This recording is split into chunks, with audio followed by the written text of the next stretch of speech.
I forgot my intro. What is it? Oh, yeah. I'm leaving that in. No, no. Well, I guess that's the intro now. Hi, guys.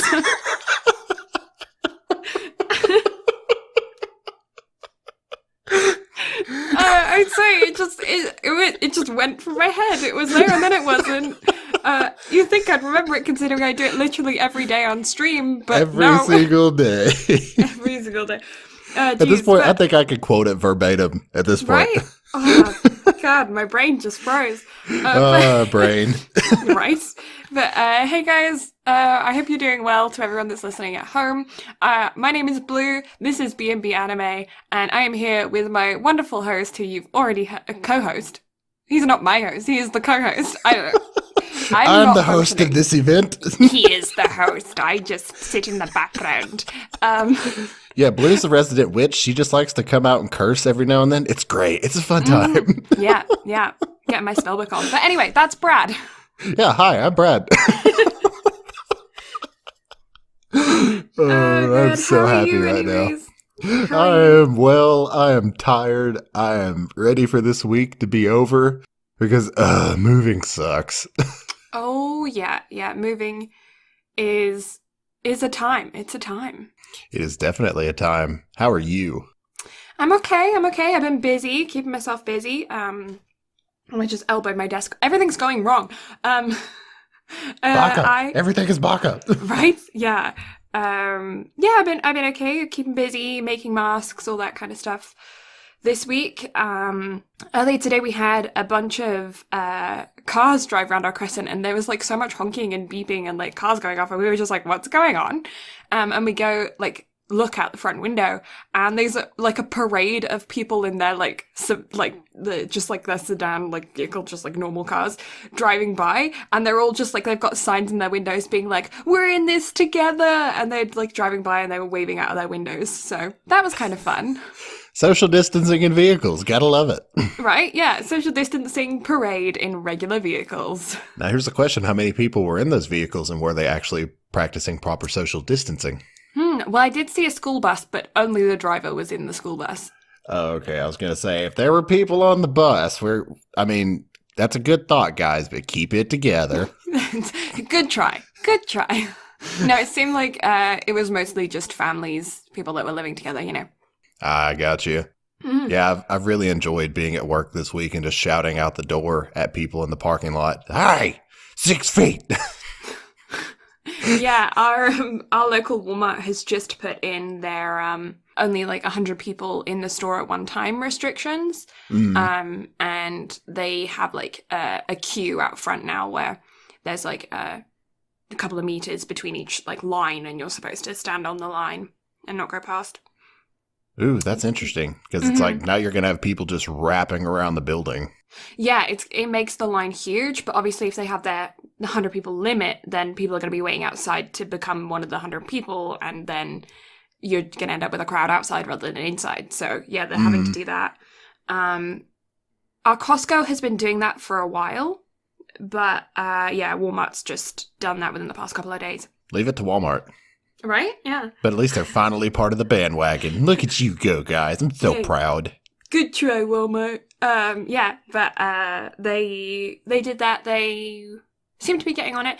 A lot of businesses that you wouldn't think are essential are still open, and a lot of businesses that you would think are essential are closed. So I'm kind of confused about what is considered essential and what isn't.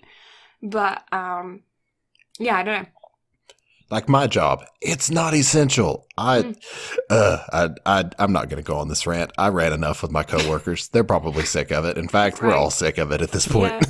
Yeah. Well, yeah. But I'm thankful I have a job, so I'm not going to complain too awful much. Mm-hmm. Yeah. Well, one that I know, opticians are considered non-essential, but people still need their glasses and contact lenses and stuff, but they're considered non-essential, so they've closed them down. And that kind of confused me, because isn't it like part of the medical thing? But yet Dollarama's still open. That really doesn't make any sense, because what about the people who have to reorder their contacts? Like, I don't know, me? Yeah, especially because like people on their like monthly or daily contacts, like, you go through them quickly. Like, if this lasts for, I don't know, they're saying that Canada is going to reach its peak in the next 6 weeks. So that's another 2 months. You know, that's 3 months worth of contact lenses. Like, people don't stock up that much. I mean, at least thankfully for me, like I'm able to get mine in 6-month batches, but I'm literally on my last pair. Like I just put them in today. Right. So this pair will last me a month. So I need to get more.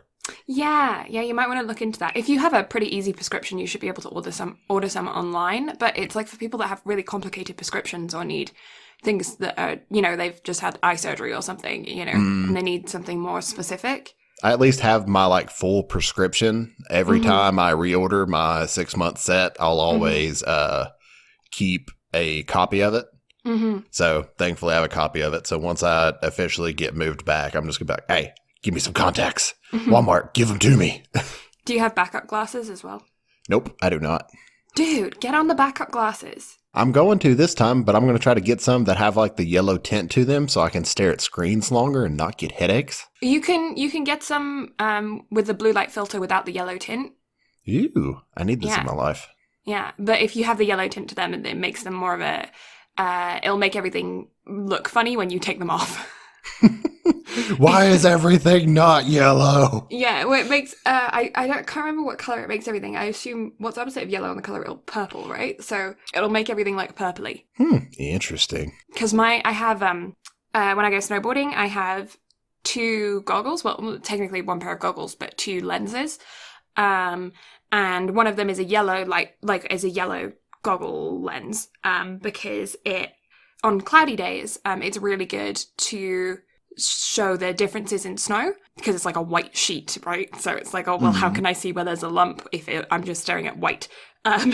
So it's a really good lens for showing the differences when it's cloudy, and then you just wear like your regular lens when it's sunny. But every time I wear that lens and then I take it off for like 15 minutes afterwards, the world looks insane. It's like, I am tripping and I've taken no drugs. Well, I had tripped plenty of times prior to that as well, considering I was out snowboarding. Da da da da da da.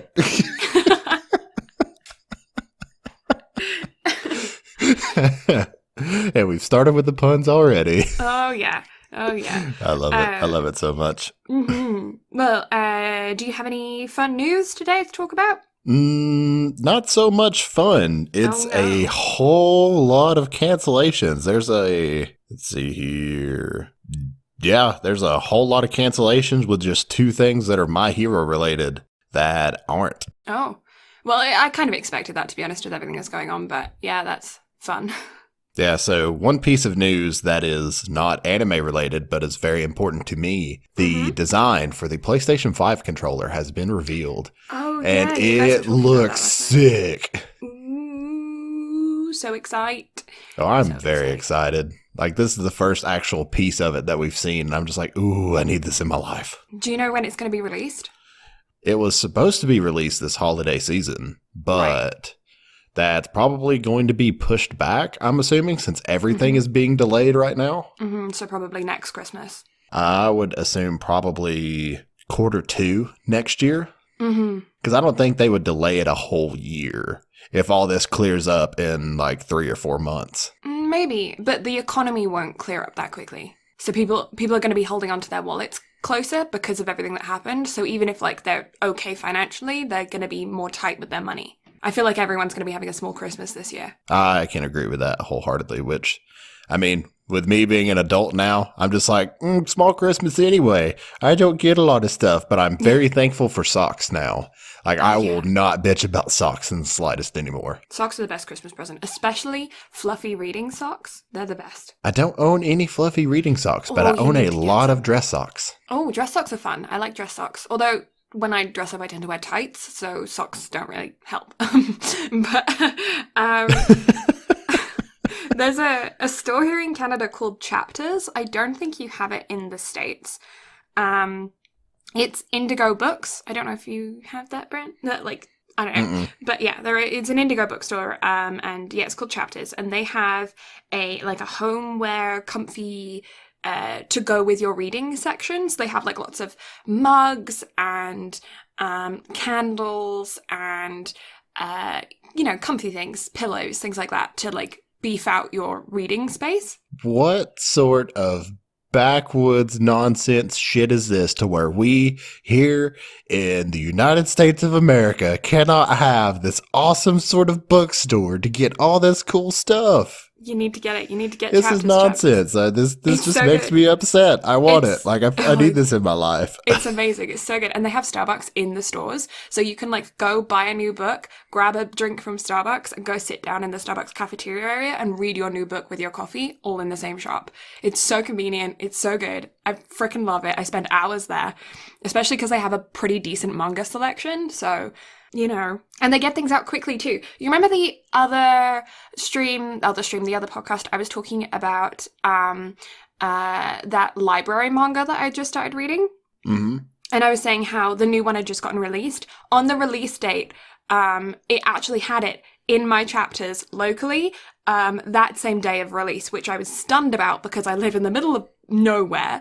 And I'm in Canada as well. So quite often when things release in the States, they'll release a couple days after in Canada. But no, it was like release date in my shop. So I was like, yes, chapters, being on the ball, getting me my new copy of my book so I can read it on the day of release. I was stoked. But anyway, at Chapters, they have these reading socks that are knitted wool on the outside, but the inside is the softest, fluffiest, fleecy, most magical unicorn fur, like fabric. I don't even know. It's like birthed from frickin' cherubs. It's amazing. And they have reading socks and they have them in men's, women's, and kids. And they like go up to your knees. So they're like long. So you wear them like, they just like coat your calves in just fluffiness and then your feet. And I have like 3 pairs of them. And I need to get more because I wear them so much that I genuinely wear holes in them because I'm in them all day, every day. They are the nicest socks ever. Oh my God. My dad's not into like fluffy extra things. He loves them. He wears them all the time. My brother loves them, wears them all the time. The men's designs are really nice. The women's designs are also really, really nice, but the men's ones are far more neutral. So I actually tend to like them, although they're big on me. My mum wears them all the time, and my mum's like one of those people that's like, I get hot all the time, I have hot feet, why would I wear them? And then I got her a pair for Christmas, and she was like, I'm never taking these off, I don't care if I get hot. Like, I'm never taking them off, they're amazing. Genuinely so, so good. If you can order them online, I don't know if Chapters has an online store, but if they do, I so highly recommend you get those socks. They are literally my favorite thing in the entire world. What if I just send you all the money and you just mail them to me? I can do that. The whole store. Just mail me the whole store. I got much gold. I need much store. Now that I'm thinking about it, they must sell them in the States because the labels have both Canadian and American dollars on them. So they must sell them somewhere in the States. I'm going to have to go find out. I must know. Yeah. Because they always have the conversion price. Interesting. Maybe they just expect Americans to be there. A lot of Americans do shop in Canada, and you can use, this is one thing that I didn't realize until I started working retail, but Americans come to Canada and just use American money, and like Canadians are just like, okay, like what the heck? I don't know of any other country that does this. I guess maybe they're just so used to it to where they're just like, okay, so. Whatever. But the reverse doesn't work. Like if I went to America with Canadian money, they would make me exchange it. They wouldn't accept it. But in Canada, we accept American dollars in most big stores. Well, it's like in Mexico, they take U.S. money. Yeah. Yet we won't take pesos here. It doesn't make any sense at all. No. But yeah, so I worked in a clothing store, and there was a whole like part of our like till system, a whole part of the actual like programming was designed for conversion. So we didn't have to do any conversion. It was just you put in the American dollars and you pay with American money, and it just does it automatically. That's interesting. Like all of our systems are set up that way. It's really weird. I don't think you could do that with small stores, but I'm pretty sure that most large chains you could probably do it with. I mean, it makes sense. Like, hey, this till is for American money only. I need all of you American peasants to line up here. We're going to single you out. You must buy here. You must buy here. But yeah, I think I had maybe one person ever pay with American cash? Because most people pay with card. Oh, that's one thing. In America, you don't have tap, do you?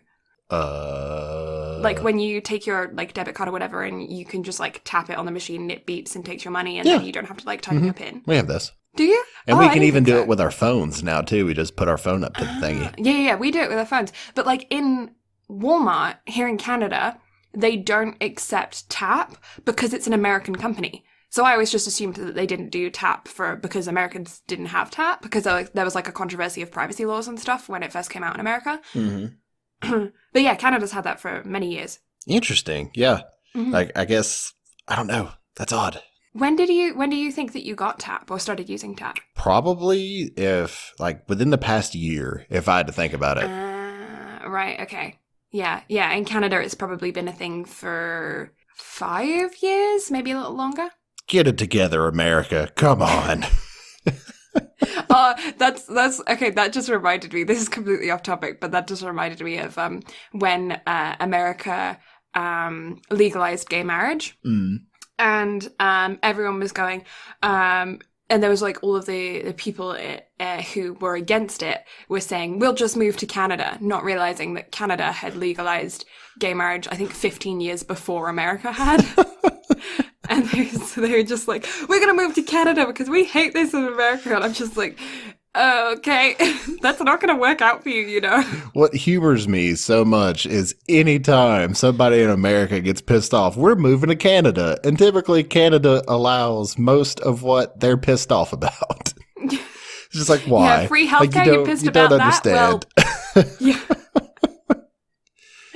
Oh, that made me laugh a lot there when I was seeing all of those messages coming up for those people, because I was just like, you don't understand, do you? Yeah, you're missing something here. Socks.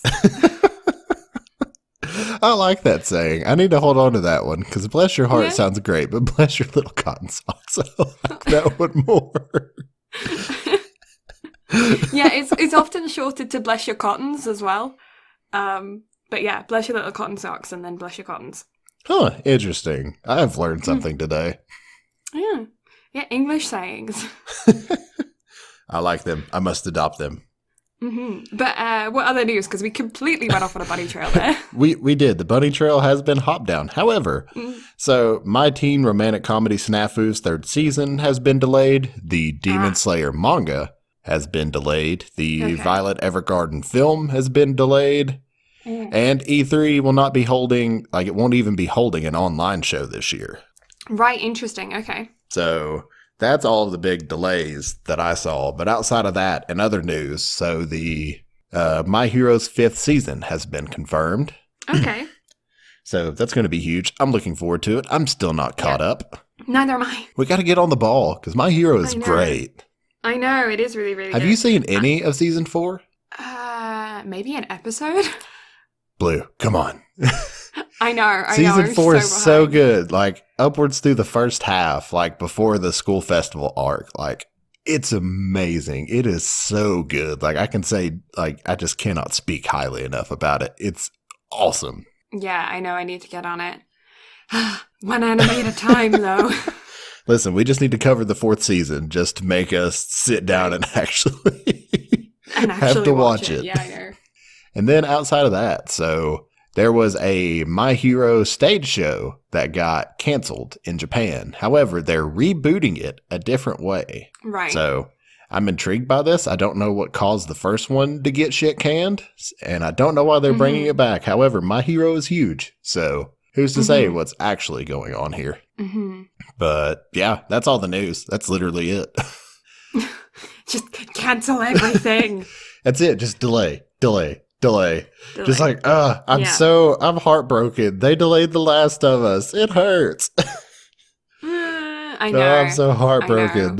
I've been looking forward to that. I had vacation scheduled off to be able to play that from start to finish.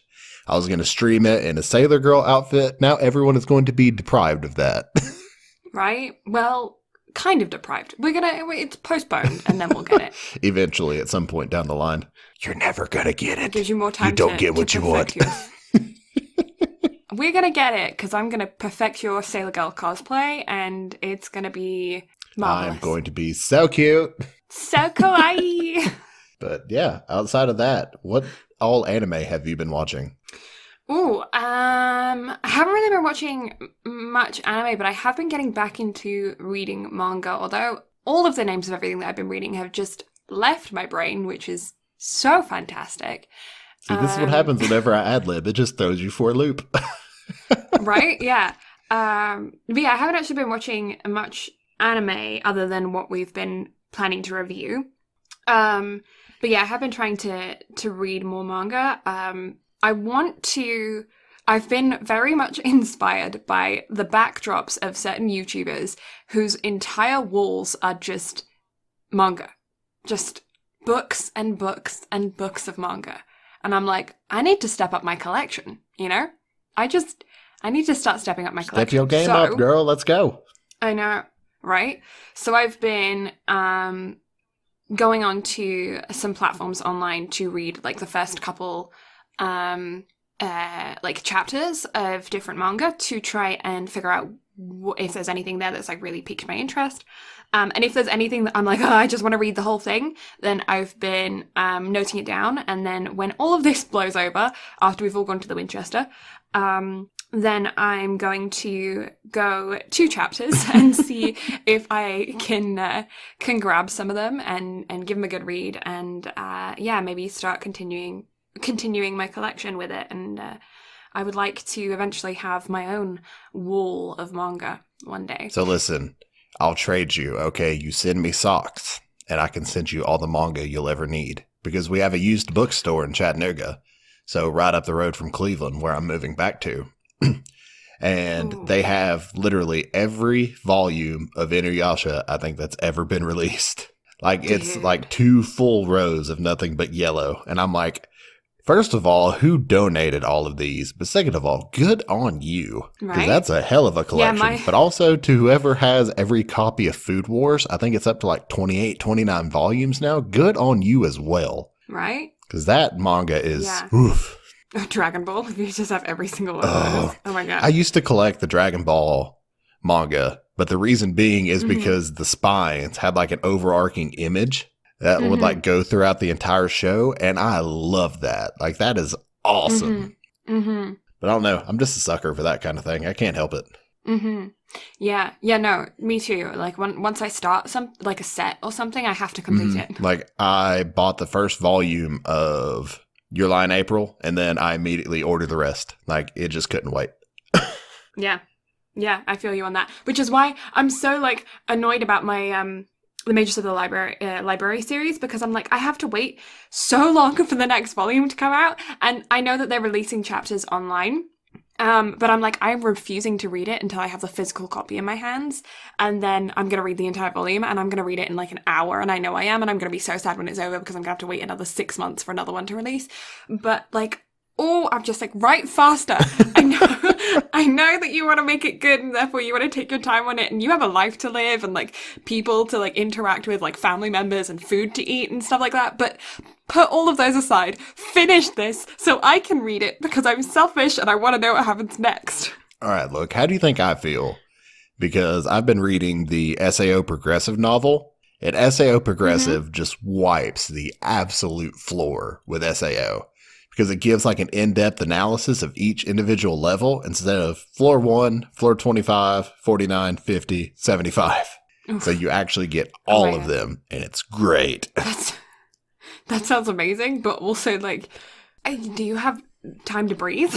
I mean, yes, but here's the thing. They're only up to like volume 7 at this point, and we only get them like every 7 to 8 months. I'm like, why? Why? But Reki is just in the middle of doing so much stuff right now because you've got the Alicization arc. I think they're trying to put the final touches on the arc after Alicization while also going ham on Progressive. And then that's not including the spin-off stuff for GGO and whatnot.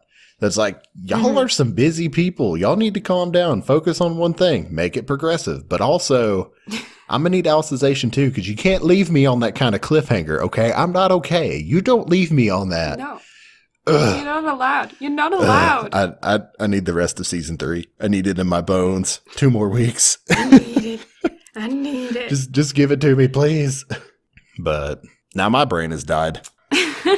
Yeah, well, I guess we'll just hop into the two anime that we're discussing today. So the reason why we're doing two animes today rather than one, where we normally spend forever talking about one, is because both of the animes that we're talking about, one of them has short episodes anyway, but the other one, literally the plot is so hard to describe because of the way that the anime is, that the Wikipedia page for the anime has one sentence for plot, and where it normally, like, describes the episodes, it doesn't describe the episodes. It just has the name of the episode and the release date because it's so hard to describe. So we figured that we would pair them both together because they would make like one tiny short podcast individually. So we figured that we'd put them together. And yeah, highly recommend that you both go watch both of them because they're difficult to talk about, but they're genuinely so good. Both of them had me laughing out loud multiple times. Yeah, so just putting that out there. But yeah, we're reviewing today, well, discussing, I guess. We don't really review, but discussing Are You Lost and The Daily Lives of High School Boys. And yeah, so I'll put it to you this way. So I have a bad problem of typing in all caps anyway, because whenever I get excited, like I just want to emote it. And so the entire time that I was watching this, Blue was getting messages at like 3 or 4 o'clock in the morning. I was just like, what the fuck is this? What's going on? What is this? His nipple? What? Yeah, that's true. That's true. And I promise the nipple thing will make a lot more sense here in a minute. We'll get to it. Because that one, it's more or less just discussing our favorite bits because there is no overarching narrative. Some of the bits continue on, and one of them is probably my favorite of the entire series. But there's no overarching plot whatsoever. It just takes place their sophomore year of high school, I think. Yeah. Senior, I think, judging by the ending. Well, I think it skips a year because I think whenever it shows their classroom, it shows them in 2-1, if I'm not mistaken. Right. And then it goes to their senior year. So it skips their senior year and goes straight to graduation to where you're just like, what the fuck is going on? What? So can we please get a spinoff, The Daily Life of College Boys? Oh my god, I want that so bad. I want it so bad. Or give me a chibi version, The Daily Life of Middle School Boys, and just make it all chibis. I would love that so much. Oh, it's so funny. Okay, so I guess we'll start talking about some of the background of The Daily Lives of High School Boys, which is the first one that we're going to discuss. So, Brad, over to you for the background. Hang on, I wasn't prepared. I wasn't prepared. You put me on the spot. It's revenge for when you asked me about what manga I'm reading. Well, it was like we're on the topic of what you're going into, then we got on what you were reading / watching, and then we got in this, and I was like, wait, I have to keep the screen on my iPad turned off so it doesn't die because it's on 4%. Oh my god, no, plug it in. See, here's the problem. It's plugged in, but it's not with a good iPad block. So it's I'm getting 1% every 10 minutes, or if I leave it open, it still loses battery while it's on charge. Dude, you need to grab yourself a lightning cable. I mean, it just can't reach because my recording setup on my desk is elevated, so the lightning cable, even with the iPad block, which will charge it so much faster, won't reach. So it's like, I'm a tall person. I need stuff to be able to be tall or long. This doesn't work. Yeah. I know. I have a really, really, really long phone charger specifically because of that. Oh yeah, like I have 10-foot cables for everything. Like it is mandatory. I have a 10-foot charging cable for my PS4 controllers. I need these long cables in my life. I need length. Oh, that's one thing. They need to make headphone cables longer or shorter depending on the size of the person. Because with both of us being streamers, we both understand the need of having to like roll away and do something midstream. How many times have you like yanked yourself backwards or have your headphones fly off because you went to go do something? Yeah. Oh yeah, so many times, especially considering that the light switch to the room of my office is literally about a foot too far away for my headphones to reach. So if I have my headphones on, it's just a foot. So I'm like, I can reach it. I can never reach it. And I think probably my worst experience with that was, so do you remember the stream where I collapsed because I was doing squats? Oh, so yeah. I clearly remember in the clip because it still haunts me to this day because my friends will not stop sending it to me. Like, all you see is me just go down and my headphones just fly off into the air. It shot. And that just sticks with me. And I'm like, if that cable had been just a little bit longer, it would be fine.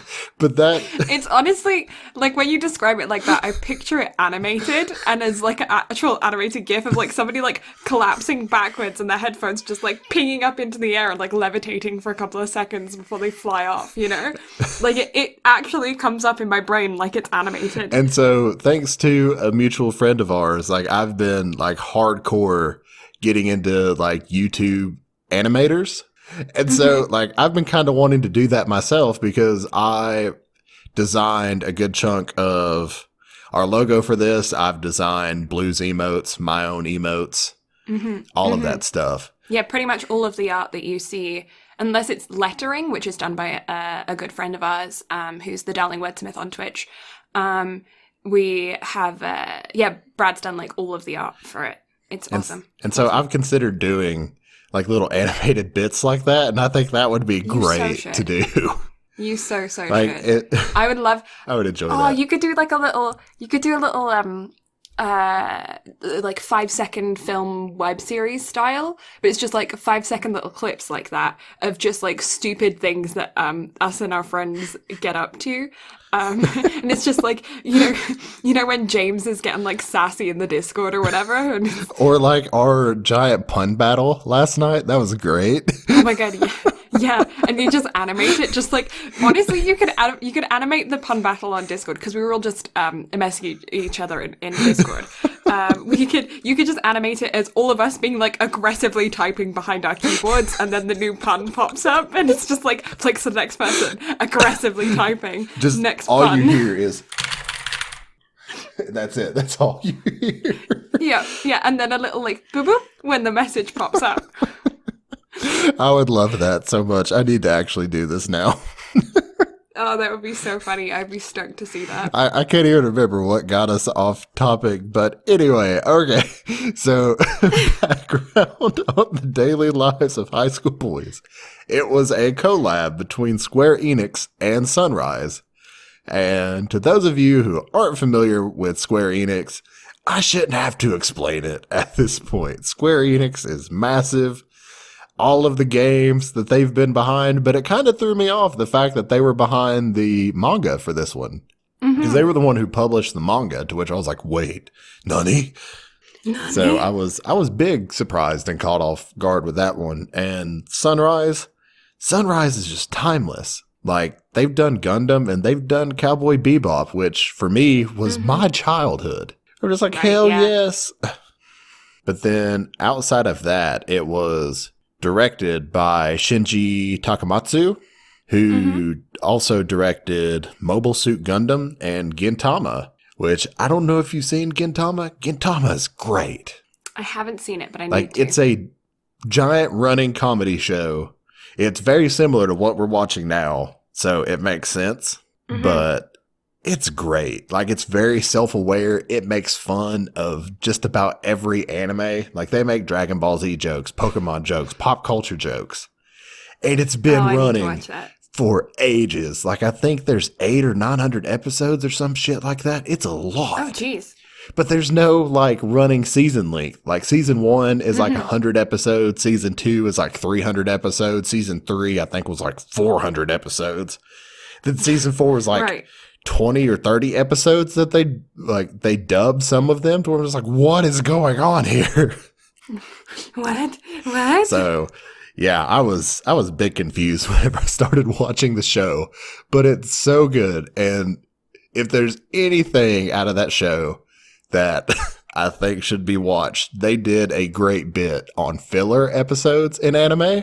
And they're talking about it in the anime. It's just that self-aware. It goes so in-depth with it. And while they're going on about it, one of the supporting characters / main characters, whatever, was just like, wait, wouldn't that make this a filler episode?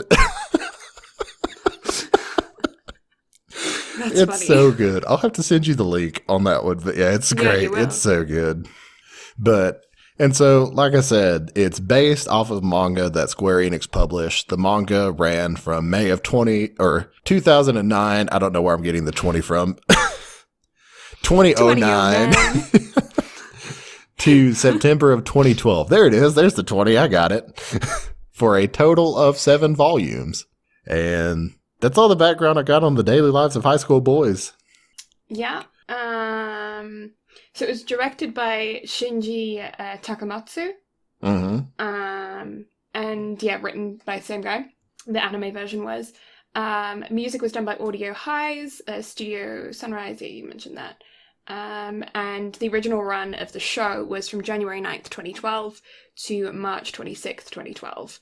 And then there are 12 episodes plus 8 specials. Which there's also a live action film that I really need to find because I'm curious. Because the comedy in this, you wouldn't think that it would carry over into live action very well, but it could. But it's very physical comedy for a good bit of it. So I'm curious how it would cross over. Yeah, and I'm super curious about that too, and I definitely want to watch it. Because it's like Wile E. Coyote running off of a cliff and putting up a help me sign, and they're trying to make that live action. Like, it's that kind of like thing of like how insane the physical comedy is. And it's like, okay, well, how are they gonna how? Although I will say, if you give me a like live action CGI'd like Wile E. Coyote show, I would probably watch it and still laugh. Honestly. Or live action Tom and Jerry. I need this. Tom and Jerry is my jam. Yeah. Right? Yeah. You know what would be hilarious though? Is if they just kept up the entire vibe of the anime and literally just made it live action. So like so the Daily Lives of High School Boys, we've already discussed how difficult it is to describe. So what we're going to do, rather than go through it episode by episode, is we're going to kind of talk about our favorite moments throughout the show, and then just highly recommend that you go and watch it yourself, because it genuinely is so hard to come across. One thing that I did want to mention is that when I was talking about the fact that we were going to review this on stream, one of my viewers said, oh, I don't want to watch a show about high school boys considering I lived my life as a high school boy, because it's a slice of life kind of thing. Like there's no like fun magic or whatever.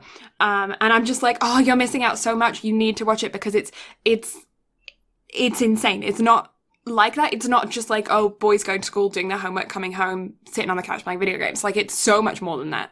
But anyway, just wanted to get that out of the way. It's a true slice of life anime, but also you get like a look into the imagination of them as well. Because they're very, like, they all act like they have a very active imagination. Like, some of the stuff they do, especially that opening bit with with the Gundams just coming out of the sky, but also doing the trope and then calling themselves out on it of the main character running out of his house with toast in his mouth, running late, and then his 2 best friends come up behind him. One of them is nomming on curry, and then the other one has a tray, like eating pho or ramen or something. And it's like, no, you're the ones who are being crazy. Right? Oh my god, I need to get to one of my favorite bits later, but I totally forgot what I was going to say.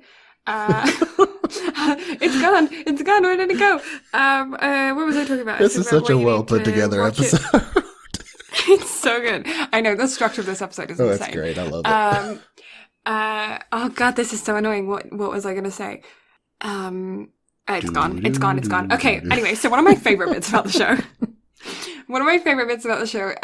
because it's like comedy bits, and they're like probably, I don't know, like 4 to 5 minutes long per bit ish on average. Maybe 4 to 5 minutes. Like every episode is between like 4 to 6 skits, give or take. So typically 3 to 5 minutes, depending on how much they want to get in. Yeah. Okay. Yeah, that makes sense. What I was gonna say, the closing song is one of my favorite of all time. It's so good. I can't help but sing along every time. It's so cute. I watch the closing every single time, and that is rare for me to do. I am a kind of watcher who will skip the opening and closing once I've watched it like once or twice. This one, I would sing along to the closing every single time. You see, I felt myself like chanting along with that opening bit, like not the OP, but the like opening bit, the first part of the episode, like towards the end, I was just chanting along with it. And then whenever the last episode didn't give it to us, it gave us the whole episode, but backwards to where it started with the girl bits. I was just like, what? You guys are liars. What? Like, oh, y'all have hurt me. Okay, so, oh my god, how do I describe this anime? It's so hard to describe. Okay, so, yeah, there's like, it's not, you don't go through a day with them. You go through a sketch, they do the sketch, they move on to the next sketch, and it's like a whole new day, you know? But it doesn't give you any context of waking up, of going to sleep. It just is just a sketch, next sketch, next sketch. It's like, I don't know, I guess like Saturday Night Live. I've never actually seen that, but I'd assume that's the kind of same thing where it's like a stage show sketch, then you move on to the next sketch and you don't really get to see the process in between. So it's like that. It's just a little snippet.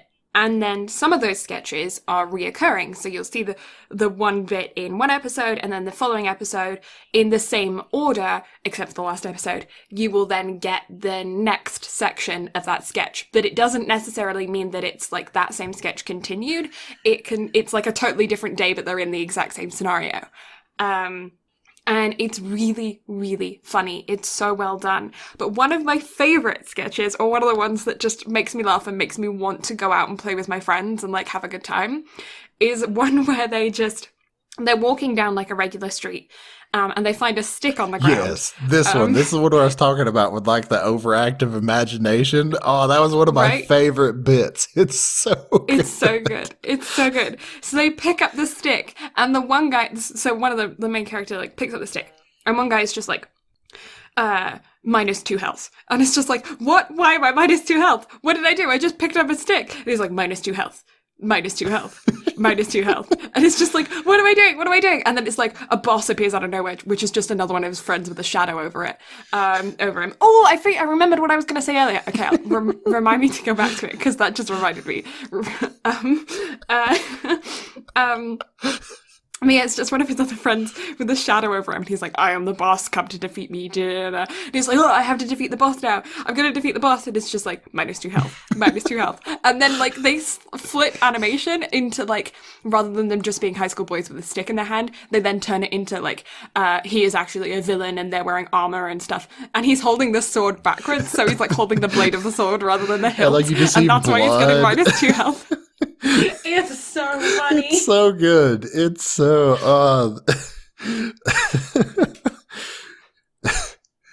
but anyway, what I wanted to say earlier was that if they do the live action adaptation, well, they did do the live action adaptation.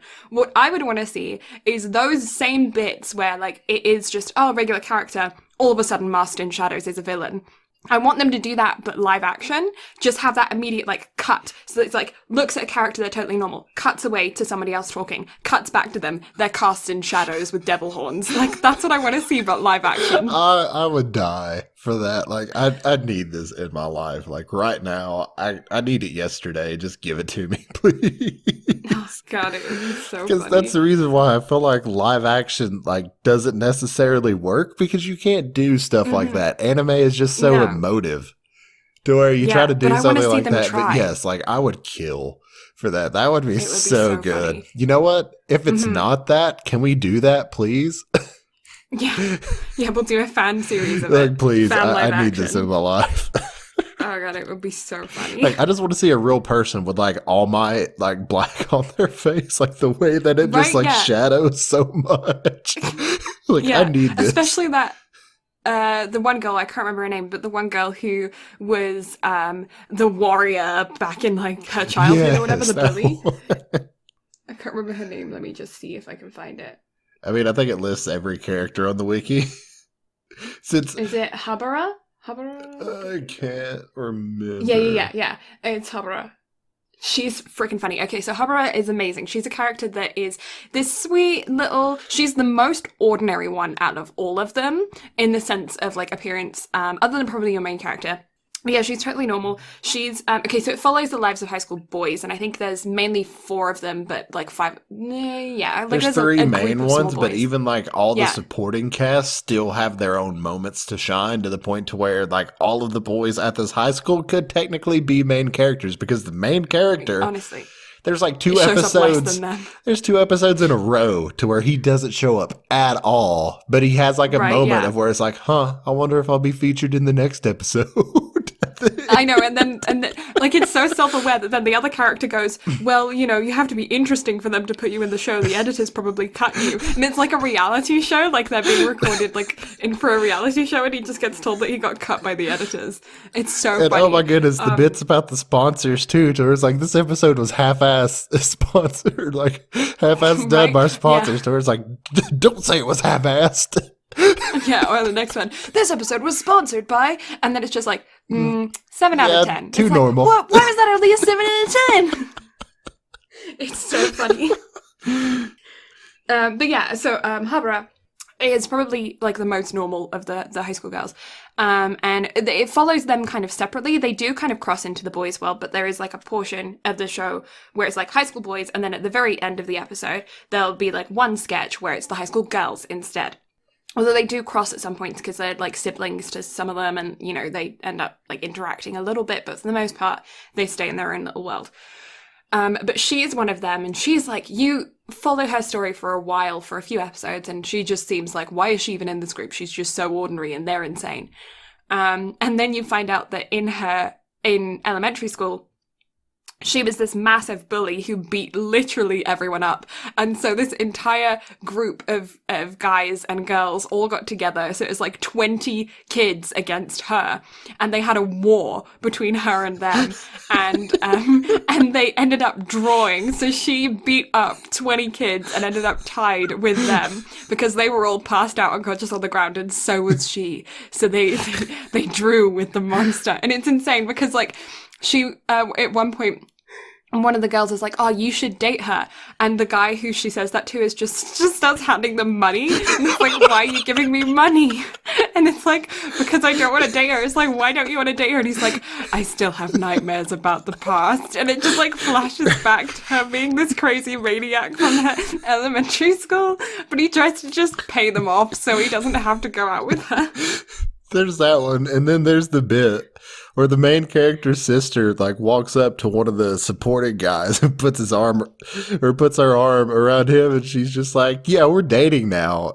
And then the two other main characters just look at him, and he's like, you know what, you have our blessing, but wait, would you actually kiss him? And she just laughs, and the three guys just sulk away. And it's just like, she doesn't actually love you.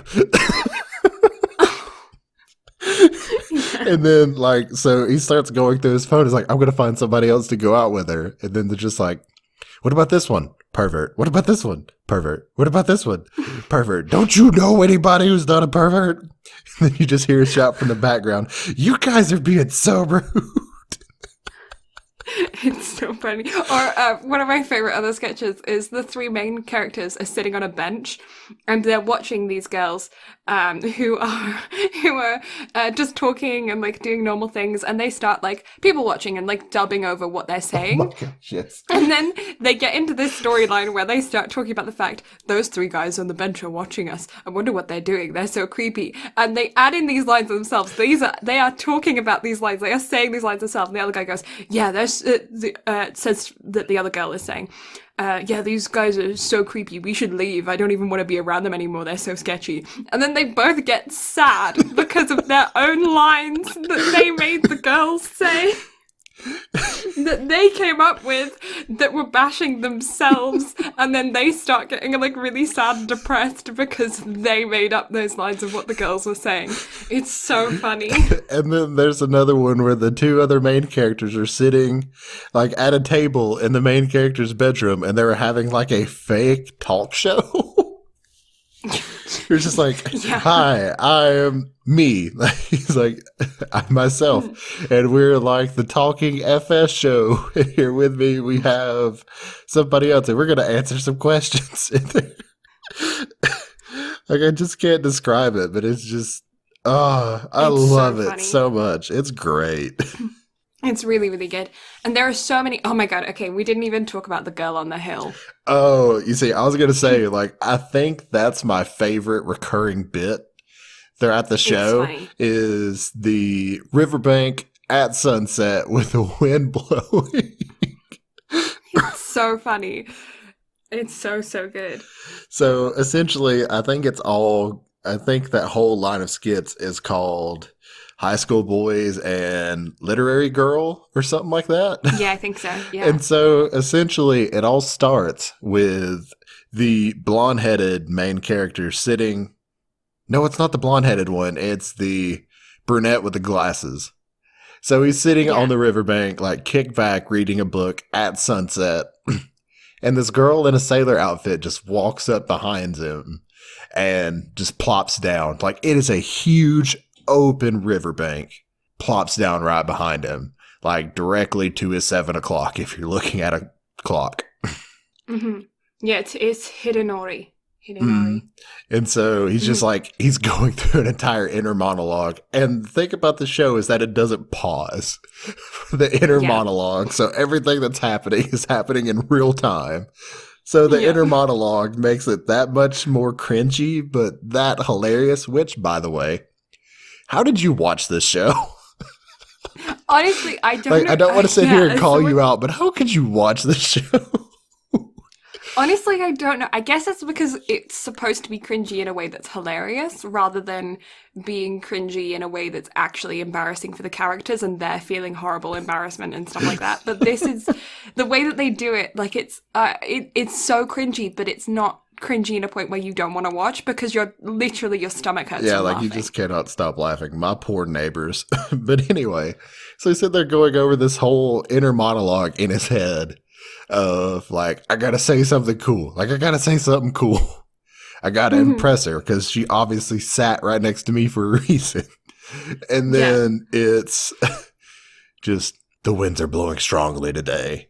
And she loses it. Like, she gets all flustered and everything.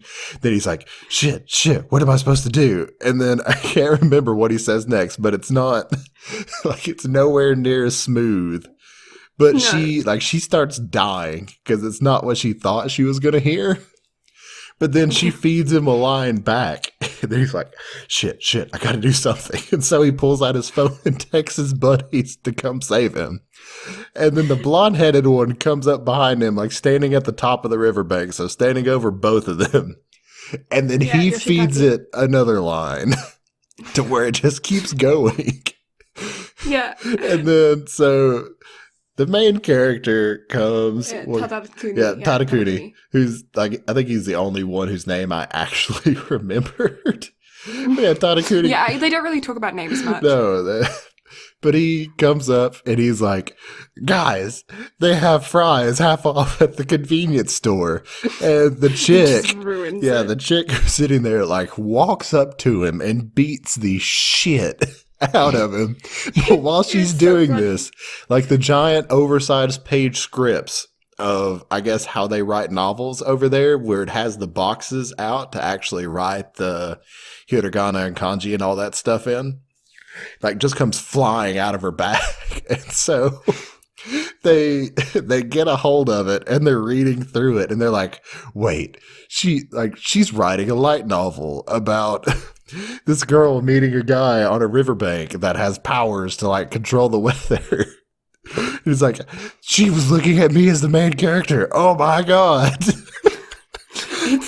My favorite part about that sketch is just how it goes from in a monologue, zoomed in on his face, he's sweating, panicking. The feel is so like tense and oh my God, what's gonna happen? Zooms out, the wind's blowing, the sunset, it's beautiful, music starts playing, the birds are chirping, gorgeous. Zooms back in on his face. Oh my God, what am I gonna do? What am I gonna do? What am I gonna do? Zooms out. Oh, it's so romantic and beautiful and lovely. Back in on her face. Oh my God, he's gonna say something. He's gonna say something. He's gonna say something. Zooms out, romantic and gorgeous. It's so well done. It's so funny. And then I think my favorite part about that entire set of sketches is the one to where like she loses her mind. Like she comes up, like he's not saying anything. He's just letting it ride. And she's trying to open a thing of Band-Aids, but can't get it open. And the box finally comes open, but all the Band-Aids just go flying everywhere. So she starts losing her mind. She tries to open a thing of wipes. They literally get swiped away by the wind too. She tries to do something else, but she just... I think it's a bottle of water. Yeah, the bottle of water. And then it like just spurts out all all over her. And so she falls and lands like hips first on his back. Her legs are wrapped around his head while she's lying on the ground, and she just starts crying. And does this for about a solid 20 or 30 seconds. And the whole time he's sitting there inner monologuing like, nope, I can't say anything. I got to be cool. I got to stand my ground. And then she stops crying, gets up, and it goes back to the same music that it plays every time during the scene. Like none of that happened at all. Yeah, it's just romantic again. And then the school bully or whatever, like, that's right. Like he comes up and he says something, but he gets her confused for somebody else. Because he gets her confused for her sister. He's like, oh, the wind, it continues to blow. And then he's like, she turns around and looks at him, and he's like, you're not who I thought you were. What? And then his sister comes up, and he's like, wait, what are you doing over there? Where were you this whole time? It's so good. It's so funny. It's so funny. Okay, so speaking of the school bully, he's not really a bully. He's just like the hooligan. The rough around the edge. I think they call him the school hooligan. Yeah, so he's actually part of the student council though, so he's really not much of a hooligan. No, but he's really anyway, not. They call him the hooligan, and he has an older sister who there was one of the sketches is him being completely bullied by his older sister and her friends. Just putting his hair in pigtails, making like anything that they can do to piss him off, and he's just like, okay, well, I'm gonna go hang out with one of my friends or whatever, and she's just like, nope, you're coming home with us, we're gonna have a sleepover, the girls are staying tonight. It's like, you can just see his face of just like the horror. And so it was like the next bit after where he gets the girl at the riverbank confused for his sister. And they're walking home, and his sister is just like, hey, what do you want for dinner? And it's daytime. They're walking by the same riverbank. And he tells her, he's like, I want soba or something like that. Then she's just like, you remember this riverbank, right? Where I used to do the thing that you like? And he's like, wait, what are you talking about? Then you get a flashback of her whenever they were younger, and she's like spinning him around in circles. Like the usual like anime dragon throw type thing to where you like lock their legs under your arms and just spin. And so he's like, oh my God, I was bullied as a child. Like he just has a realization, like that glass shattering moment of a realization of, oh my God, I was bullied. And then and at this point, like he is a lot bigger than her. And then she's like, you want me to do that to you again? And so he puts his hand on her forehead. He's like, I'd say almost a foot taller than her. He's like, you know what? At this height, if you can do it, go for it. And she yeets it. Like they're just going down the riverbank, spinning in circles. It's so funny. It's so good. It's so funny. And then another one with those two characters as well, with the siblings. She always does all the cooking, and throughout the anime, she's always asking him what he wants for dinner. Until one day he says something that's complicated, and she's like, well, I don't want to make that, it's too complicated. And he's like, okay. And she's like, they go to the store, and she's like, I don't want to make it. I told you I'm not making it, it's too complicated. And he's like, well, I'll just make it then. She's like, okay, fine, you make it.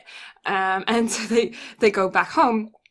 And he's doing the cooking, and she's like, this is, I can't wait to see this. This is going to be horrible. It's going to taste so bad. She tries it, and it tastes really good. And she's like, fine, then you've got to make ramen. And so she's like, what? He's like, and she's like, go make ramen. He's like, okay, fine. So he goes and makes ramen, and she's like, there's no way he can make this one well, too. And it's like, no, it turns out to be really, really good. And she's like, why am I doing all of the cooking if he can cook? Fine, he's going to have to make soba. And so she's like, go make soba. And he's like, why? He's like, go make soba. And he's like, okay, fine. So he goes to the kitchen and makes soba. She like takes an entire thing of spices and pours it all in the thing. And he's like, and then she's like, there's no way this one's going to taste good because I messed with it. And he's like, here, try this. And she does this. She's like, this is even better than the last one. How? And he's like, and she's like, how did you learn how to cook? And he's like, I don't know. We have like home ec classes at school or whatever. He's like, so why am I the one doing the cooking all the time?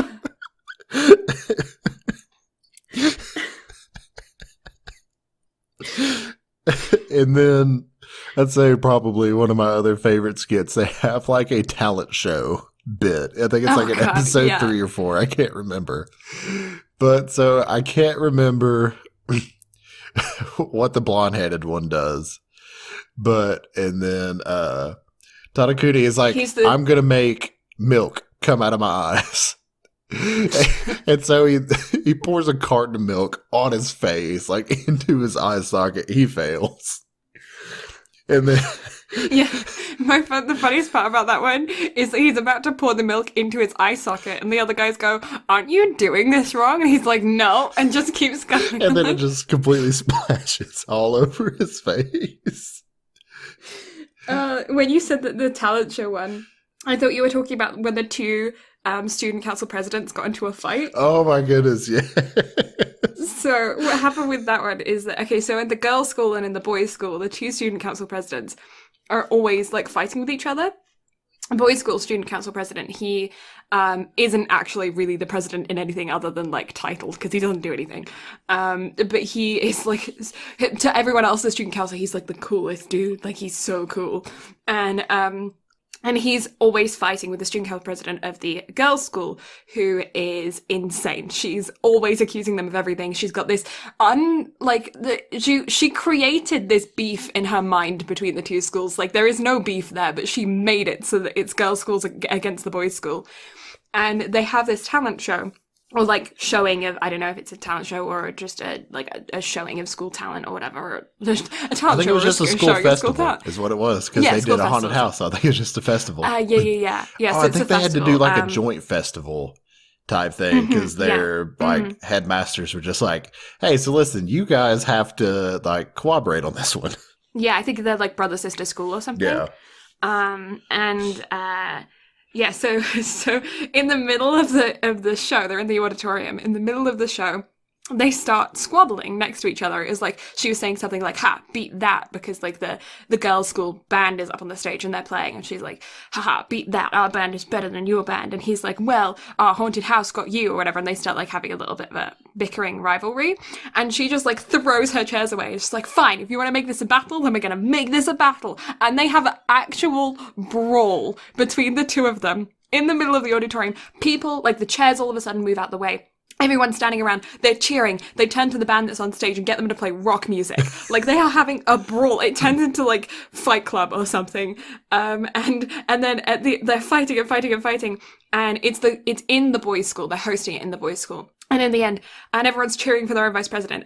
And the girls' student council president ends up winning. And so then what the boys' school announcer does is he just goes, "And that was the show between two student council presidents. Give it up for our presidents, guys. It was all planned. He didn't just lose that. It was all decided from the beginning. It was staged. He totally didn't get his ass beat." Cara saw the dude who wears the hat. I think he was the one who announced that. Like, he is one of the, like, although he has so little presence, like, he barely says anything, but anything he's a part of is just great. It's so funny. So he's got a bit of a story on his own, because he has a scar on his face, and that's why he wears a baseball cap. And you never find out how he got the scar, but you find out that the girls gave it to him some way or another. Like, he got the scar because of them. Yeah, the archdemon, Habara, is the one who gave it to him. Yeah, and you never really find out how. I'm assuming it might have been in the big brawl, but like, you never know. Yeah. And so whenever they're like about to rip on him or about to like tear him to shreds or anything, he just like takes off his baseball cap and looks at them, and they're just like, "I'm sorry," and she like starts giving him money and chocolate and crying because he's got this giant scar across his forehead. It's so funny. One of my favorite bits that involved him, though, was the girls bit, to where the 3 girls were hanging out at the end of an episode. And the crazy one just runs outside and starts yelling like, "Hey, why don't you go die? Like, you need to kill yourself and go die." And then the other one's out there yelling too, and he walks out, he's just like, "What? Why do you want me to die?" Like, "You're a boy, you don't deserve your own anime, you need to go die." And he walks inside, comes back out, and just throws them Pocky and chocolates and everything else, and they like pick it up like they're dogs and run inside. And then I think it's the next episode and that same sketch where they go, "Hey, this is all expired." And then so the main one who was Habra, who was a the ringleader or whatever, Mhm. who's now the really chill one, was just like, you guys got bought off that easy. but Oh, it's so But yeah, funny. so back to the talent show bit and what I thought was the most hilarious part. So Hidenori was just like, okay, here's my superpower. And he like gets in the Super Saiyan stance where he's like gonna power up. And he starts like groaning and yelling. Like he gets like the angry like twitch mark on his forehead and everything. Then it just slowly zooms in on his crotch. And you just see his zipper just slowly come down. And his hands are nowhere near it. And then it just And cuts. it's just like, it pans to the other guys' faces and they are just like horrified, and then that's the end of the sketch. Yeah, it just And it never gets brought back up again. It's just left as that. Like, and then so okay, that's one of the funniest things I've ever thought of. I totally forgotten about that one until you mentioned it. and then so there's another running joke throughout the thing of where the boys like to steal Tadakuni's sister's underwear. Like all of them. Even the dude takes his own sister's underwear. And they're trying on the schoolgirl uniforms, putting on skirts and bras and stuff. And so all three of them get the idea. They're like, okay, we're all going to try on a skirt. Like they all get the skirt. They all get the panties. And so they're all like, okay. So we're going to all go to different corners of the room. We're going to go out and change. We're going to come back in and just see how it looks. So all three of them go out. And then they come back in. But the only one who's actually wearing the skirt is Tadakuni. And the other two guys are just like, wait, that looks really good on you. Can you do a pose? And they grab his legs and they're like, your legs are so smooth. And so he's on the ground and they're like crowded over him, just like, oh my God. Like, just gushing over him basically. And then his sister walks in and just kicks the shit out of all of them. And it's just a running joke throughout of they keep stealing her underwear. There's like 3 or 4 episodes after that one to where she confronts them. It's just like, It's like this hey, one. I know you're there's stealing my underwear. And they're like, no, like, we're not. Like, we wouldn't do that. They're just like, okay, you're going to find out who is. And so they're on a stakeout in the bushes looking at the clothesline where her underwear is hanging. And the blonde-headed one, Yoshitake, looks over and like he notices the bra strap through Itadori's shirt. And then he notices the same because he's like, oh, they're my bros. Like they wouldn't do that. And then he looks over to Tadakuni, and then he's also wearing the bra. Like you could clearly see the peach-colored strap through his shirt. So he's like, "Oh, they're my friends. Like maybe I shouldn't rat on them, but maybe I should. Like it'll save me." And he's like, "No, no, they're my friends. Like I gotta stay strong and solid." So he's like, you know what? If one of us are sinners, we're all sinners. And so he takes the underwear and wraps it around his head like a crown. He just puts it on. And then the other two guys jump out from the bushes and like latch onto it and start calling out to this like, hey, we got him. And the drop kick she hits him with is just glorious. It's great. And he just goes flying, like Team Rocket's blasting off again flying. But while he's flying away, he's just like, hey, they took him too. And you just see the look of horror on their face, and then it cuts. It's genuinely so funny. Like this entire show, every single sketch is funny. Like there isn't a single part of it that I wasn't laughing at. I was smiling throughout the whole thing. My cheeks hurt after watching it. I've watched it through twice, and it's so the absolute magic of this show is that it's so forgettable. I know that sounds bizarre, but what I mean by that is that I watched it all the way through, and I literally didn't remember a thing. So then when I watched it again, like I knew it was good, I'd rated it highly, I knew it was good, I knew I'd enjoyed it, but I didn't remember anything about it. So then I watched it again with Brad, and it was like watching it all over again for the first time. Genuinely, it's one of my favorite things about it is that the sketches are so good, but they're so small and so short that you don't absorb them the same way that you do other large shows. On like other large anime shows. So the watchability of this, the rewatchability is so high. I could watch this annually and not remember the jokes. Like it's so funny. It is. It's great. And I know I mentioned earlier, because this is the last main bit I want to talk about because I mentioned it earlier and I can't leave without talking about it. So the nipple. Right, yeah. So it's like the second skit of the show. Like they're having a talk about horror stories. And so Hidenori was just like, so you guys want to hear a scary story? And they're like, sure. Okay. Yeah, whatever. And so he's like, this morning, whenever I was in the bathroom after I got out of the shower, I looked in the mirror and there is a gray hair that was 3 centimeters long coming out of my eyebrow. And then they were both just like, what? Like that, why would you tell such a scary story? And then Yoshitake, he gets up, he's like, okay, it's my turn, but I've got a scarier story. They're just like, it's not a competition, dude. But so he gets up and he's like, okay, so I know I told you guys that I had a problem about my nipple hair, right? They're just like, no, but go on. So he's like, so every day I have to get in the mirror with tweezers and I have to pluck them one by one. But it just so happened this day, my dad left his razor out on the counter.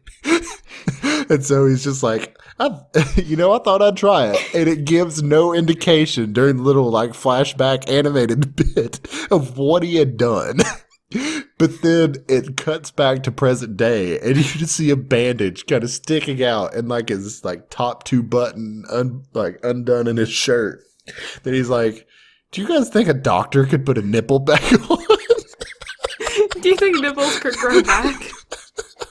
It's like that is what sold me on the show. Like it was the first episode, and immediately I was hooked. So I was funny. like, yes, like I need more of this. I've seen shows like this before, and like the main one that always comes to mind anytime I think about it is Aho Girl. It's like to me, I think Aho Girl is better than this one because I think I legitimately grew abs watching Aho Girl, and it's 12-minute long episodes, but by the time you cut out the full OP and ED of the show, it's literally 8-minute episodes.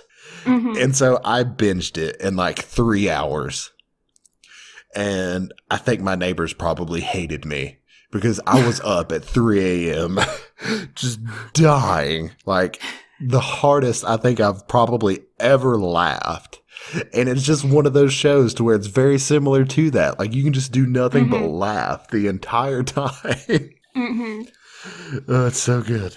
So, what would you rate the daily lives of high school boys on a 1 to 10 scale? That's such a hard one because the way I rate shows, like it's a really hard one to rate because I loved it.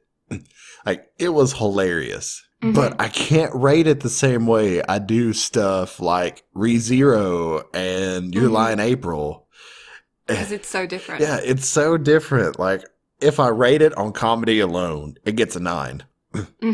But the fact that there's no, like, overarching story and all of that, I think I would legitimately have to give it, like, a 6.5. Right. But on a comedy scale, like, it gets a 9. Like, it's a solid 9. It's great. I enjoy it. Yeah. See, I actually didn't mind that it didn't have a story. I actually think that made it more able to be as funny as it was. I feel like if they had put a story in, it may have, like, taken away some of the comedy aspect. And I'm also a huge fan of like sketch comedy, of there being like a small sketch and then that's all the context you get. Oh yeah, sketch comedy So, and improv and all that is some of my favorite stuff. Like I really enjoy it. But Mhm. also the music wasn't anything to write home about. Like everything fit. Like what was going on, especially the sunset scenes. Like those were all set up so well. so well. But like it's not something that I could necessarily write home about either. On the fact that I can recommend this anime to anyone to watch, like it is just watch it, it's funny, brings up its score, I think, definitely. You don't have to be in a specific mood to watch it, you just can watch it at any time. You know, if you're feeling sad, it will make you laugh. If you're feeling happy, it will make you happier. If you, like, want to laugh, like, it's fantastic for laughing. Like, I feel like this is kind of an anime for any mood. I feel like it's kind of an anime for any person. I like that the episodes are like pausable because of the fact that they're a sketch. So you can like, I mean, you don't want to ever, like you want to just binge through the whole thing. But like if you need to stop, they have like, you can just pause it and come back to it. And that's really nice. I don't know. I would give it probably a solid like 9 out of 10 for what it is. Like I think you don't go into it expecting plot because you're not going to get plot. And we're not talking about like, don't go in expecting plot either. Like, yeah, no fan service, none of that, but it doesn't need it either. Like, it's really just like the title says it all. Like, it's a true slice of life anime. Yeah. It's genuinely funny. So I'm going to give it like a, 8.5 out of 10, I think, 9 out of 10. I don't know, just because it is what it is. It doesn't pretend to be anything else. It doesn't, it's not an anime that you watch when you want to feel emotion. It's an anime that you want to watch when you want to watch something and you don't know what to pick. If you want to get away from emotion, do it. Because we started this right after we recorded the podcast for Your Lie in April. And so we both needed it at that point. Yeah. And I think we both went to bed just like with abs. Yeah. Because it's great. It's a fun time. Yeah, it's so good. One thing I will say is that we didn't even get probably through half of the sketches that are in that show. So if you haven't seen it and you've listened to us talk, you don't know all of the sketches, you don't know all of the jokes, still go watch it because there are many that we've forgotten. There are many that we didn't include. There are things that are coming to mind right now that I wish we'd talked about that I don't want to actually talk about because I don't want to spoil it. So genuinely go watch it because we totally forgot to put up a spoiler warning today on today's podcast. Yeah, this podcast is an absolute train wreck, but you know what? It's fine because I really like this freeform structure a good bit. Oh, it's good. So speaking of, before we get on to this next topic, I never talked about what I've been watching here lately. Oh yeah, what have you been watching? So for one, the Konosuba film that I've talked about the past couple of podcasts about how we needed to watch it. I sat down and watched it. Oh. I laughed throughout the entire episode or throughout the entire film. It's an hour and a half long. It does not stop being funny. Like, I didn't think, because that show's always been funny. Like, it's a comedy isekai. But my goodness, did they turn it up to 10? Like I've heard highly recommend it. It's so good. Yeah, I need to watch it. I've heard that it's like season 1 and 2 on steroids. So yeah, like it truly is on steroids. Like they turn everything up to 10. Like you have to watch both seasons 1 and 2 to get it because they bring up a lot of the characters. They bring up a lot of the past. They bring up a good bit of stuff. But at the same time, my goodness, like it. Like, I just want to send you one of the clips so you can see what I'm talking about. Because I don't want to talk about it on podcast because we need to actually cover it so I can go into it in detail. Yes. But I'm trying so hard not to crack right now, just imagining it in my mind. It's so good. But then, so outside of that, there were 2 new animes that dropped this week. Oh. And so spring has officially kicked off in the anime world.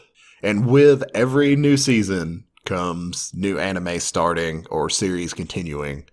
And 2 of the series that started was Tower of God, which is a South Korean webtoon that has been out for ages. Like, if you look on the webtoon's website, there's like over 550 chapters of this. Oof. Right. But so the first episode came out. The animation is very reminiscent of like a more simplistic, like Devilman Crybaby type thing. Mm-hmm. Mm-hmm. But this is a Crunchyroll original, so Crunchyroll is doing this themselves, like together with Webtoons. Okay. So I would expect the animation to be different since it's Crunchyroll that's actually doing it. Mm-hmm. But the story is really interesting. So the main character falls in love with a girl who has helped him. And in the world, like, I'm guessing they're underground because you never truly, like, see the sky in this. And they keep alluding to a tower. And the girl, like, you see them running along together and they trip and fall. Like, dude falls on top of her and she's like, I'm going to climb the tower. Because at the top of the tower, like, there are millions upon millions of the brightest and prettiest stars you've ever seen. Like, I want to see the sky and I want to see these stars. And so since she says she wants to climb the tower, she gets immediately teleported inside the tower. And so dude is like, well, you know what? I love this girl. Like, she saved me. So I'm going to go after her. And so dude does. He gets inside the tower. He meets the gatekeeper and is like, you got to fight this giant beast if you want to progress. But then another character comes out and is like, this is the 20th floor. Like, you don't start somebody out on the 20th floor. And so I'm not going to go any further than that because it gets into spoiler territory. But it introduces a lot of characters. It does really well. It's great. I'm looking forward to seeing what they do with it because it sounds good. It's an interesting show. I like the art style, but the kind of overarching story seems like it's been told before. Yeah, I was thinking that it sounds like a couple of other things. Well, it's the labyrinth kind of. Yeah, like a labyrinth thing. SAO type thing where you have to climb, like, I think there's 100 floors or some shit like that. So it's very tropey, but with the animation style and the cast of characters and everything going on, I'm intrigued to see where they go with it. And then, so the other one that came out is My New Life as a Villainess. And the main character, like, you see her as a child, like, growing up, and she's like a princess, like, she's in royalty and all that. And then she has like a flashback of like a former life. And she's like, wait a second. She's like, why do I remember climbing trees? And wait, what's this? What is this room? Why does it seem so familiar? And who is that playing video games?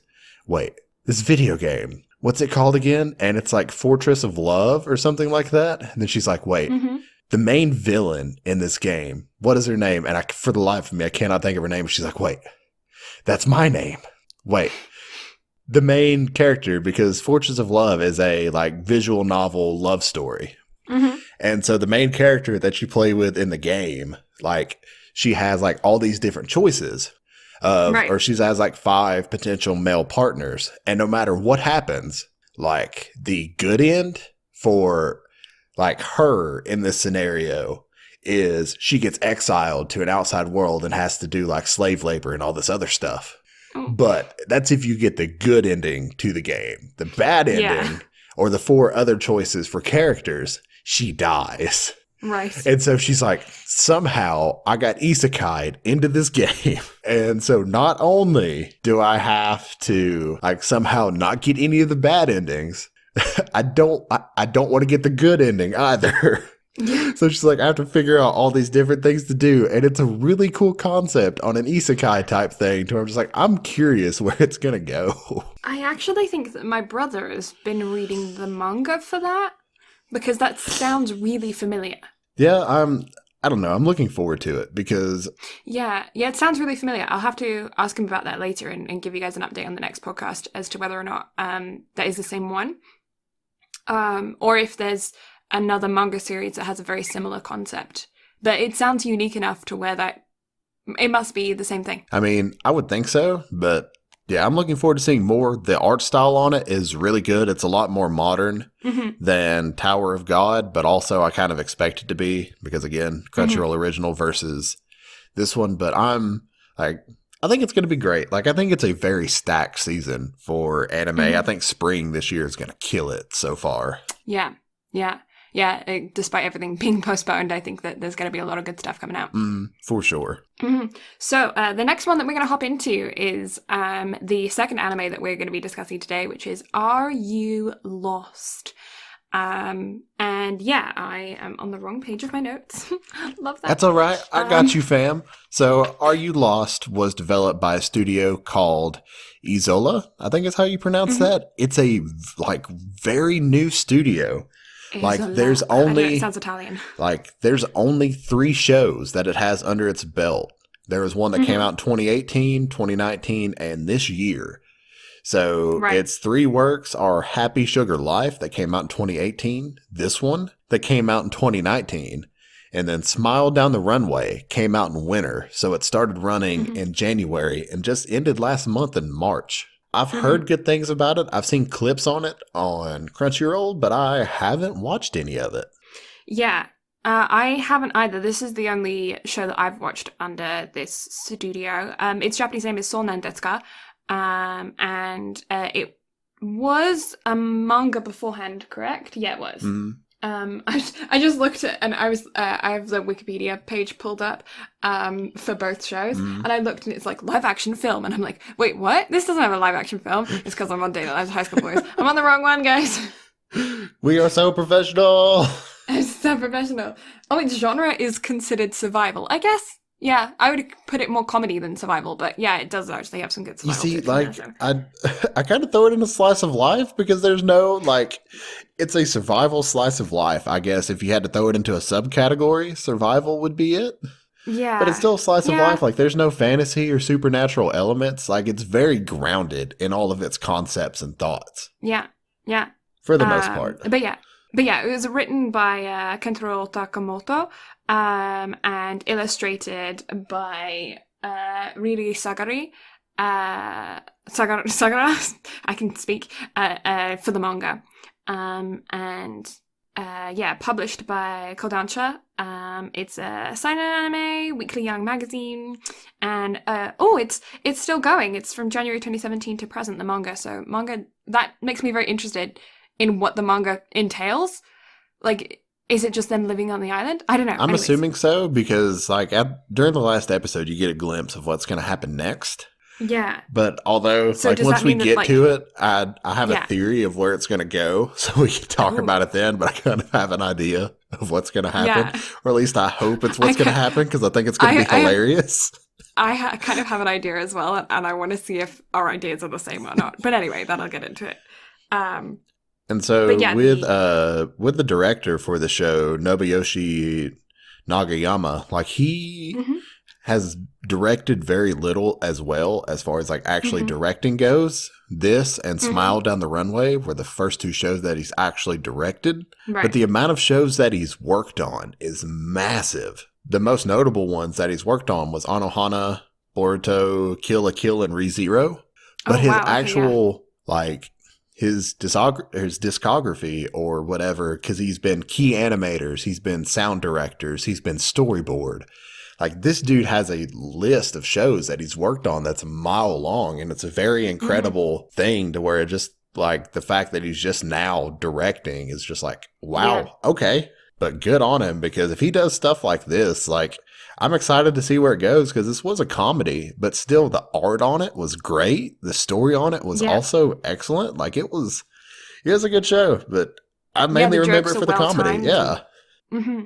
Yeah, and there is a bit of plot in it, but it's not so much to where I don't think that anyone who dislikes fan service would not like the show overall because of it, because it's still funny, and I think that most of the fan service stuff is done for humor. Yeah, it's plot with a point. Yeah. So I feel it all of it works for what they're doing. None of it is just boobs for boobs. No, it's every time it every time it has plot, it's like Blue said, it has a point, it has a purpose, and it's all comedy purposes.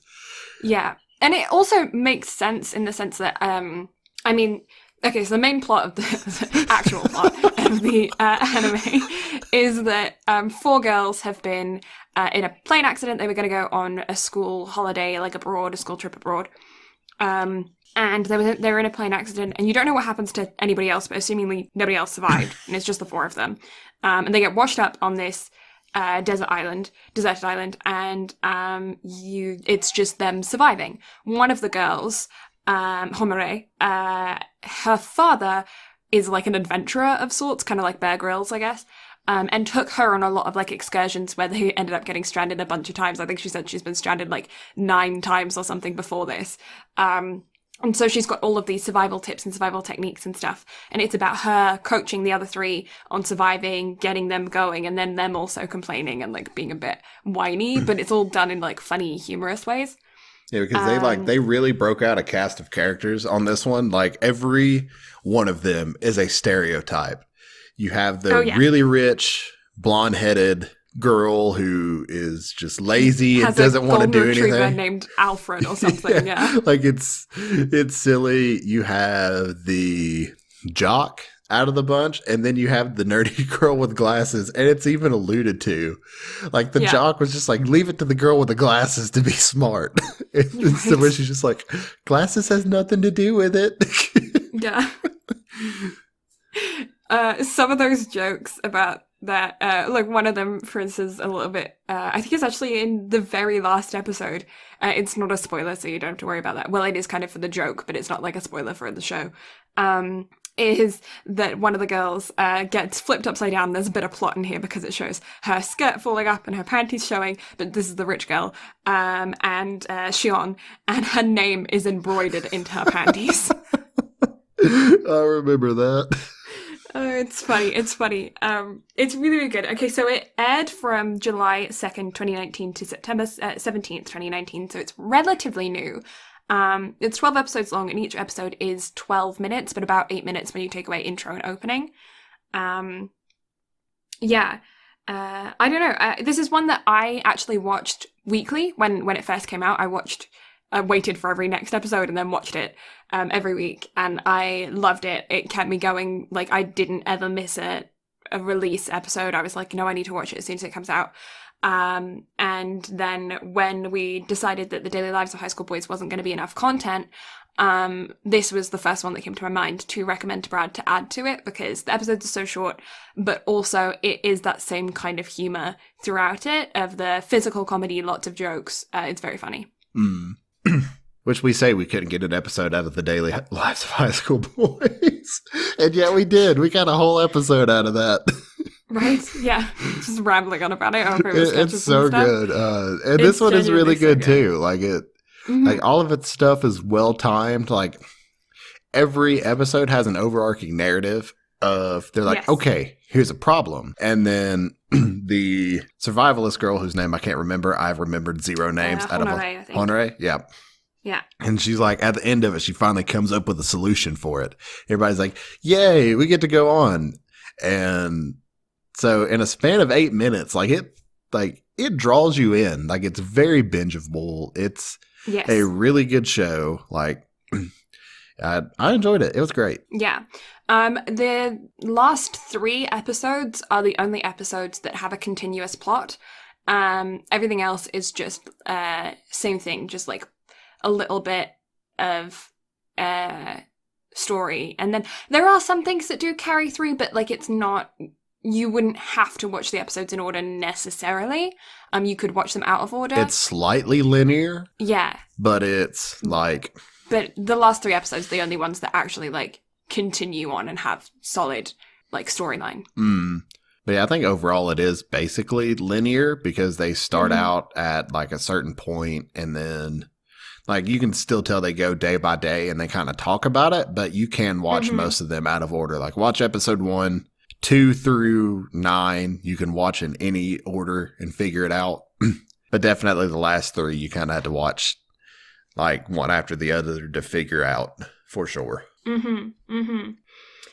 So yeah, I guess I'll give a quick overview of everything, I guess. Well, I kind of already did, but like, yeah, so she's been, Homare has been stranded in the Pacific Ocean, the Atlantic Ocean, the Indian Ocean, and 5 more X's on the little map that shows up. So she's been stranded a bunch of times.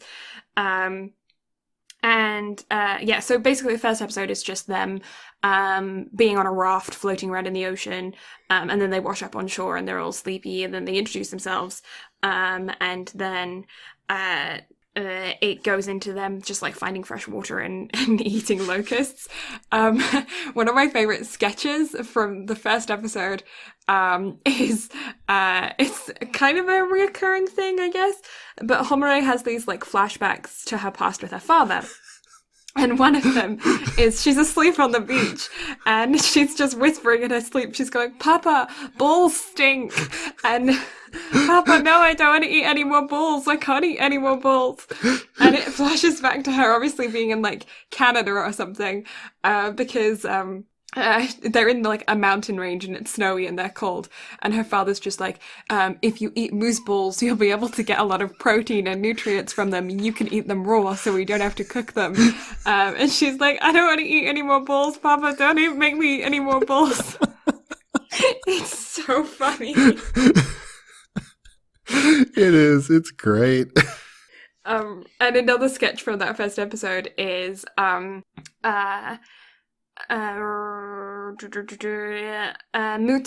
who is the girl with glasses. She is like really hungry or something, as she collapses. She's dehydrated. She's dehydrated.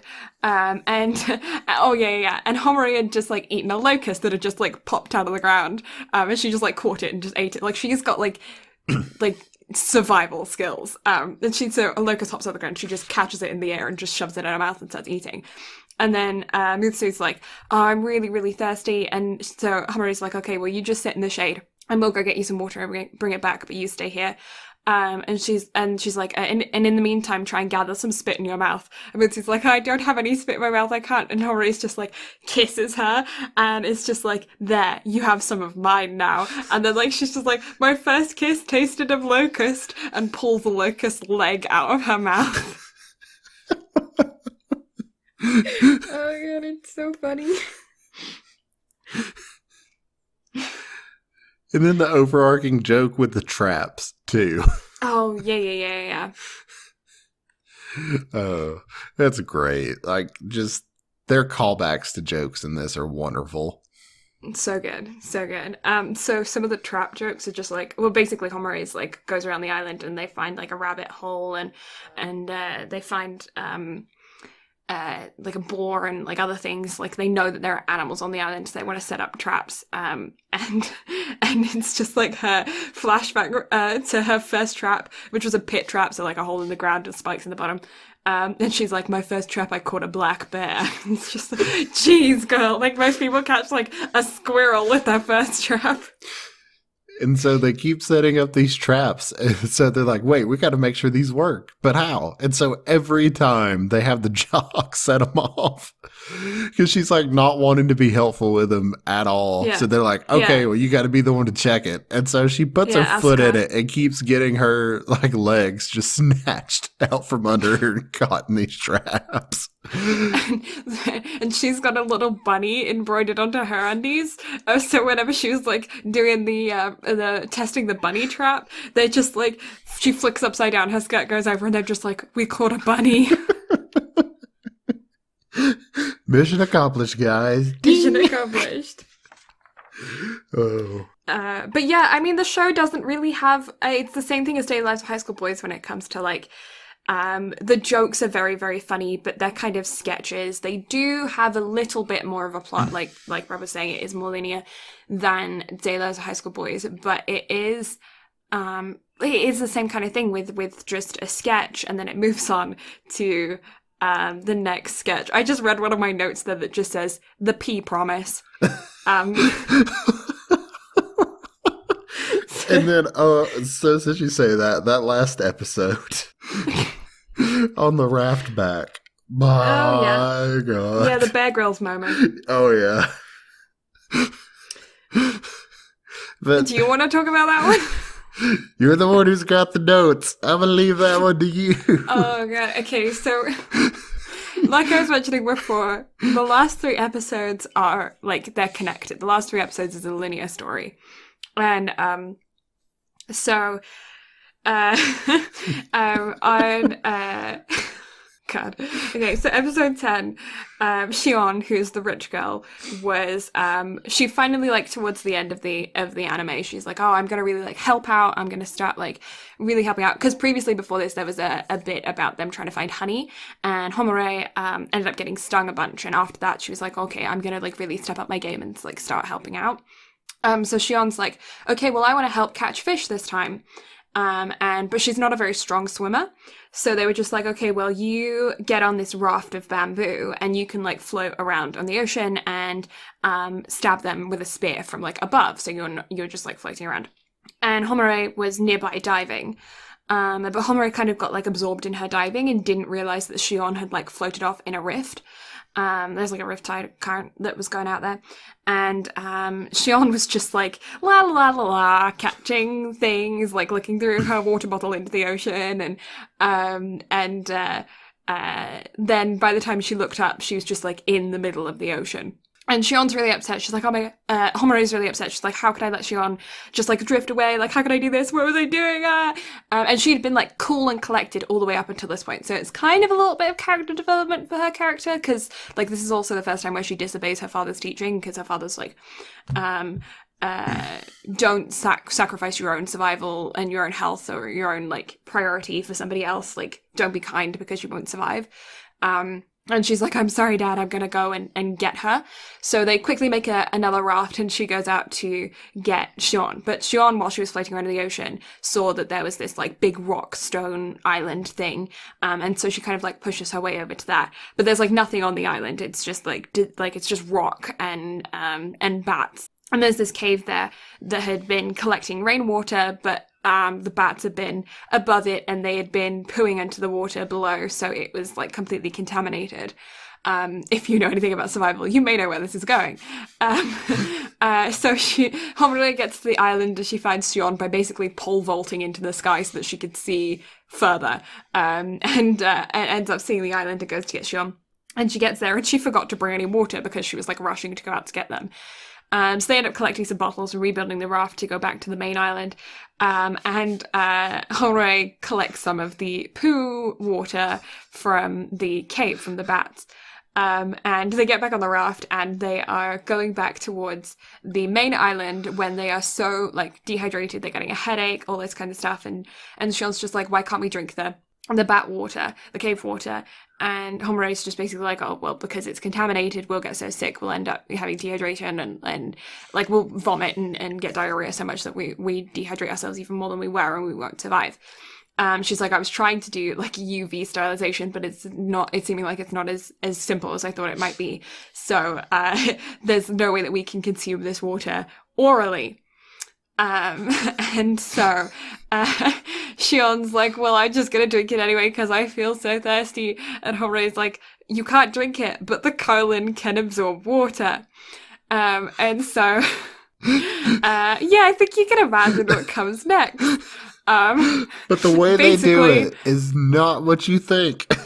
No, it's basically just like, Shion just has to look to the sky and think of something nice. Oh god, it's so bad, but it's genuinely so funny. It's it's a good joke. But anyway, they get back to the island and Shion's just like, you will never speak of this again, this didn't happen.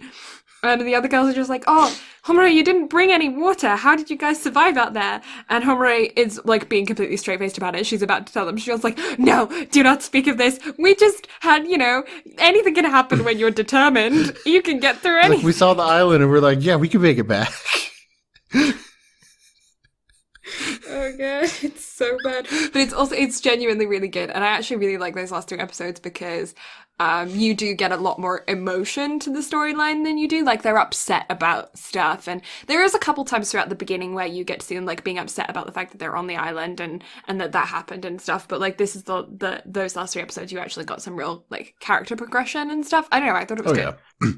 Like, it's little bits of character development here or there, but they all kind of grow together and learn how to be, like, work together. They all start to become their own, like, survivalist like type thing and figure out what they're good at and all this other stuff. And like you do get to watch them grow a lot and like work more as a unit as it goes on. So it's definitely nice, but the little comedy bits just continue to add to it as well. Yeah. Yeah, again, it's the same as Daily Lives of High School Boys. Like, don't watch it if you want continuous, like, intense plot. Don't watch it if you want actual plot, because it's plot with a purpose. Yeah. I mean, there is definitely, I mean, for a good portion of the show, they're walking around in their brown undies, which is understandable because they're on a desert island. Like, it is understandable, and they're, like, swimming a lot, so you do get to see, like, some boobs and butt and stuff, but it's not, like, if you're watching something specifically for that purpose, you're not going to kind of get what you want from it then, because it is mainly, I would put it down as comedy. Like, it is a slice of life comedy, over being hentai-esque. One thing I will say about this, though, is that even though they're 12-minute episodes, like, they feel like they're 24-minute episodes, but not in a bad way. Like, they cram so much into those 12 minutes because it's skit after skit after skit. And, like, the skits are constantly going to the point to where, like, it feels like the episodes are longer than they are just thinking back on it. But, like, they really are just, like, 8 minutes long. Like, minus the OP and ED. Like, it's crazy. And there's actually really good survival tips in there as well. Yeah, like, there's definitely some useful things. Like, moose balls. Yeah. Who would have thought? That could come in handy for Blue, since, you know, moose is the national animal of Canada. Like, there's plenty of moose. I think it's the beaver that's the actual national animal of Canada. You ruined my joke. I'm sorry. You done ruined my joke. I'm upset. I'm appalled. It should be the moose, though, shouldn't it? I feel like there are more moose than... Well, it might be more beaver than moose, but, like, moose is more iconic. I feel like that's the only joke that ever gets made about Canada, that maple syrup. Like, nobody makes fun of Canada for beavers. No. Yeah, no. Yeah, beaver is actually a national animal. That shouldn't have been. Don't take that out of context. That's not good. Oh, God. So, you remember that Pride Moose emote I designed for you? Nah, fam. No, it's not going to be that anymore. It's going to be a Pride Beaver. I'm going to do that one instead. You done ruined my joke. You hurt yourself on this one. Oh, no. Oh, no. But yeah, genuinely, there are some really, really, really good survival tips. Like, I didn't know that all green or brown seaweed is edible. I didn't know that either. And then, like, I think it made a point on, like, which plants you can and can't eat in the wild. Like, instead of eating them to find out, like, you literally cut them in half to where the juices or whatever on the inside will actually do it. And then you touch yourself on the skin. Yeah. And if you get a rash, it's bad. And if it don't, you're good. Funny. It's funny because, like, I don't know if it's very common in men's cosmetics, but it's definitely very common in women's cosmetics to do patch tests for, like, hair removal creams or, like, different bleaches or hair dyes or anything where it's, like, quite chemically. It's very common to do a patch test on, like, the inside of your elbow or on your wrist or around by your neck. Like, people do patch tests all the time. It's very, very common to test for an allergic reaction. So it makes perfect sense to do it for plants too, but I never would have put those two and two together. Yeah, you see, I wouldn't have either, so it made a lot of sense. I don't know if men's cosmetics are like that. I have no clue because I don't use them because, you know, I'm fabulous as I am. I'm just, like, natural born fabulous or whatever. Like, girl, I woke up like this, okay? Like, I'm gonna need you to just back off, but... Maybe he's born with it. Maybe it's just Brad. Coming this fall, the Brad line, all natural. It's literally just bottles of water. Oh, yeah. Gamer Boy bottled water coming soon. Did you see that Mini Lad actually did that? No. He did a Gamer Boy bottled water joke about it as well. And he's actually selling, like, bath water. That is amazing. You go. Right? Yeah. It's genuinely funny. He's like, if girls could do it, I can do it too. Oh, that's great. We're gonna get flack from this from our mutual friend, aren't we? We so are. But yeah, so overall, what would you rate this show? Oh, okay. Again, like it's funny. I learnt a lot watching it, which I didn't think I was going to. And the sketches are funny, the jokes are funny. The plot is decent. Want to know more about it, and that excites me that I want to know more. I always think that a show that leaves you wanting more is a good show. This I definitely want another season of. I think that would be I think great. there's another season coming, if I'm not mistaken. There might be. I don't know. Because it left on a cliffhanger because you see Homer's dad on a boat. It's like, I'm coming, my daughter. Yeah. Yeah. Okay. What's your theory of how it ends? So he comes to the island. And he's like, I'm here to rescue y'all. But the boat breaks down. So he's stuck on the island with them. Yeah. The boat explodes. Or like they get off of that island and go to the boat explodes and they're left stranding in the ocean again. And then they get to a new island and it's like new adventures. On a new island. Yeah, no, genuinely, I think that's the same thing that's going to happen. Is like the dad's going to come and the boat's going to explode. Oh my god. Okay, I realize it's late, but talking about dads, the dad skit from Daily Lives of High School Boys. Oh my god.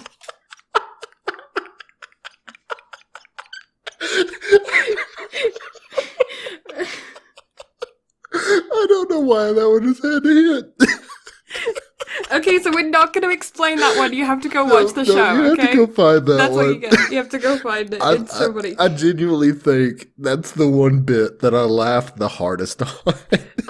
It's so good. Okay, yeah, so you have to go watch it because we're not going to explain that bit. You'll know it because there's a dad in it and a baseball, okay? Yeah, that's it. Just dad baseball. That's all you need to know. Dad baseball. I think it's like episode 7 or 8, just to give you a timeline of where to watch.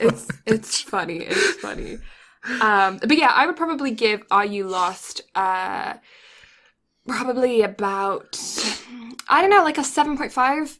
I think it's really, really good. I think it's super solid. I love the fact that the episodes are short. They're great to catch whenever you're like, oh, I just watched a show and I have to wait till next week for the next episode to come out, but I'm not satisfied yet with my anime watching brain. I'll just chuck on an episode of Are You Lost? It's fantastic for that. Mm-hmm. But it's not one, I think Daily Lives of High School Boys is better than Are You Lost to me, but Are You Lost is different. So yeah, I give it probably a 7.5. I think it's really, really good. I highly do recommend watching it, just because they're so short. You can just binge through them really quickly. You can get through this show in a day, easy, no worries. Yeah, I think that's... So from a comedy perspective, Daily Lives of High School Boys is definitely better. On a comedy perspective, I would rate this one at about a 7.5, like you said. Yeah. But on like an overall rating on it for the show, like I'm going to have to tie it with the Daily Lives of High School Boys at that 6.5 because it's not like the comedy is great, but it's not like, to me, it's not a great show overall. Yeah. But as a comedy, agree. Like just strictly on comedy, like if I don't rate it on anything else, it is a phenomenal show. Like I laugh. The plot is not anything to write home about. There's nothing memorable from the music at all. No. See, Daily Lives of High School Boys, I really, really liked the outro. I would sing along with it every single time. This one, I skip the intro and outro. You see, like I let the outro play on this one, but just because that like crayon graphic chibi outro chibi thing was so adorable. It's like, cute. I know I've been gushing about the comedy on this one, but that was probably my favorite part about the show is because that was just so adorable and wholesome and I loved it. Like I shouldn't gush about the outro on this one so much, but it was so adorable. Like I loved it. I don't remember the music at all. I feel like the music was good on the outro, but I don't remember it. Yeah, but it's just unmemorable. Oh, the chibi drawing with like the crayon coloring was so good. Yeah, no, that is really, really good. I really like, I mean, the show has 5 characters, 4 girls and a dad. Like, it's very, very simple. The premise is very, very simple. Just 4 girls stranded on a desert island. One of them no survival instincts because of her father. Like, it's a super, super simple show, simple concept. It's basically just a beach episode, but a season of it. But it's good. I really do like it, and I do recommend you watch it. I just don't think that you should expect much out of it. Yeah, definitely don't expect much out of it. Don't. Like, I realize we've laughed a lot about it and everything. Like, still go into it with an open mind. Don't expect plot. You can expect plot, but in a funny manner. Like, it all makes sense. Like, everything in the show makes sense. Like, you learn something in every episode. You get character development in every episode. Like, there's a lot to take in, but it's still, like, it's all right. Comedy's great, but it's an all right show.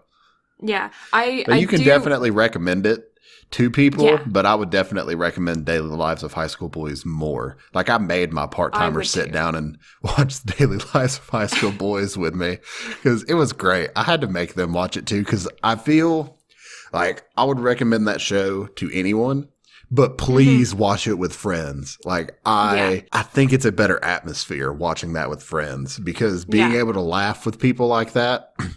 And so, like, once all this stuff in the world dies down, watch this with friends, please. Like, your first time you're able to get together with friends, because I'm going to make 2 of my anime-loving best friends do it with me.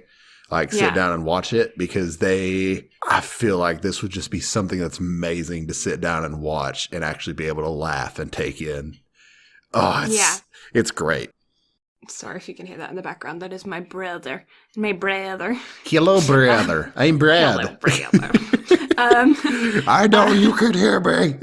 I know. But yeah, I definitely think that you should watch Are You Lost? Because even if you, I don't know, it's funny, it's lighthearted, it's casual, and you can actually learn some really cool survival tips from it. But I will say that the Daily Lives of High School Boys actually made me want to go out with my friends, grab a stick, and just improv. Yes. Like, it makes you want to go out and be stupid. And like that talk show bit, like, it made me want to like do a separate podcast of just like jokes and improv like that, and just make up stupid questions and just come up with stupid answers for it. Like, I adore improv, and it's one of my favorite things about people and comedy, of just quick wit. And it's something that I've always like prided myself on with like jokes and everything, is always just being quick to just jump back on stuff. And I just really like that. Like, I hate to repeat myself, but I just love improv. It's great. Yeah. Like, Whose Line Is It Anyway? Like, that is one of my favorite things to just sit and watch clips of on YouTube. Like, I can get lost for hours upon hours. Totally didn't get lost doing that whenever I'm supposed to be doing research for anime at podcast episodes. Like, I can just, I get down that rabbit hole and there's no coming back. No, honestly, it's the same for me. And I think it's very, very common in British television to have that kind of thing.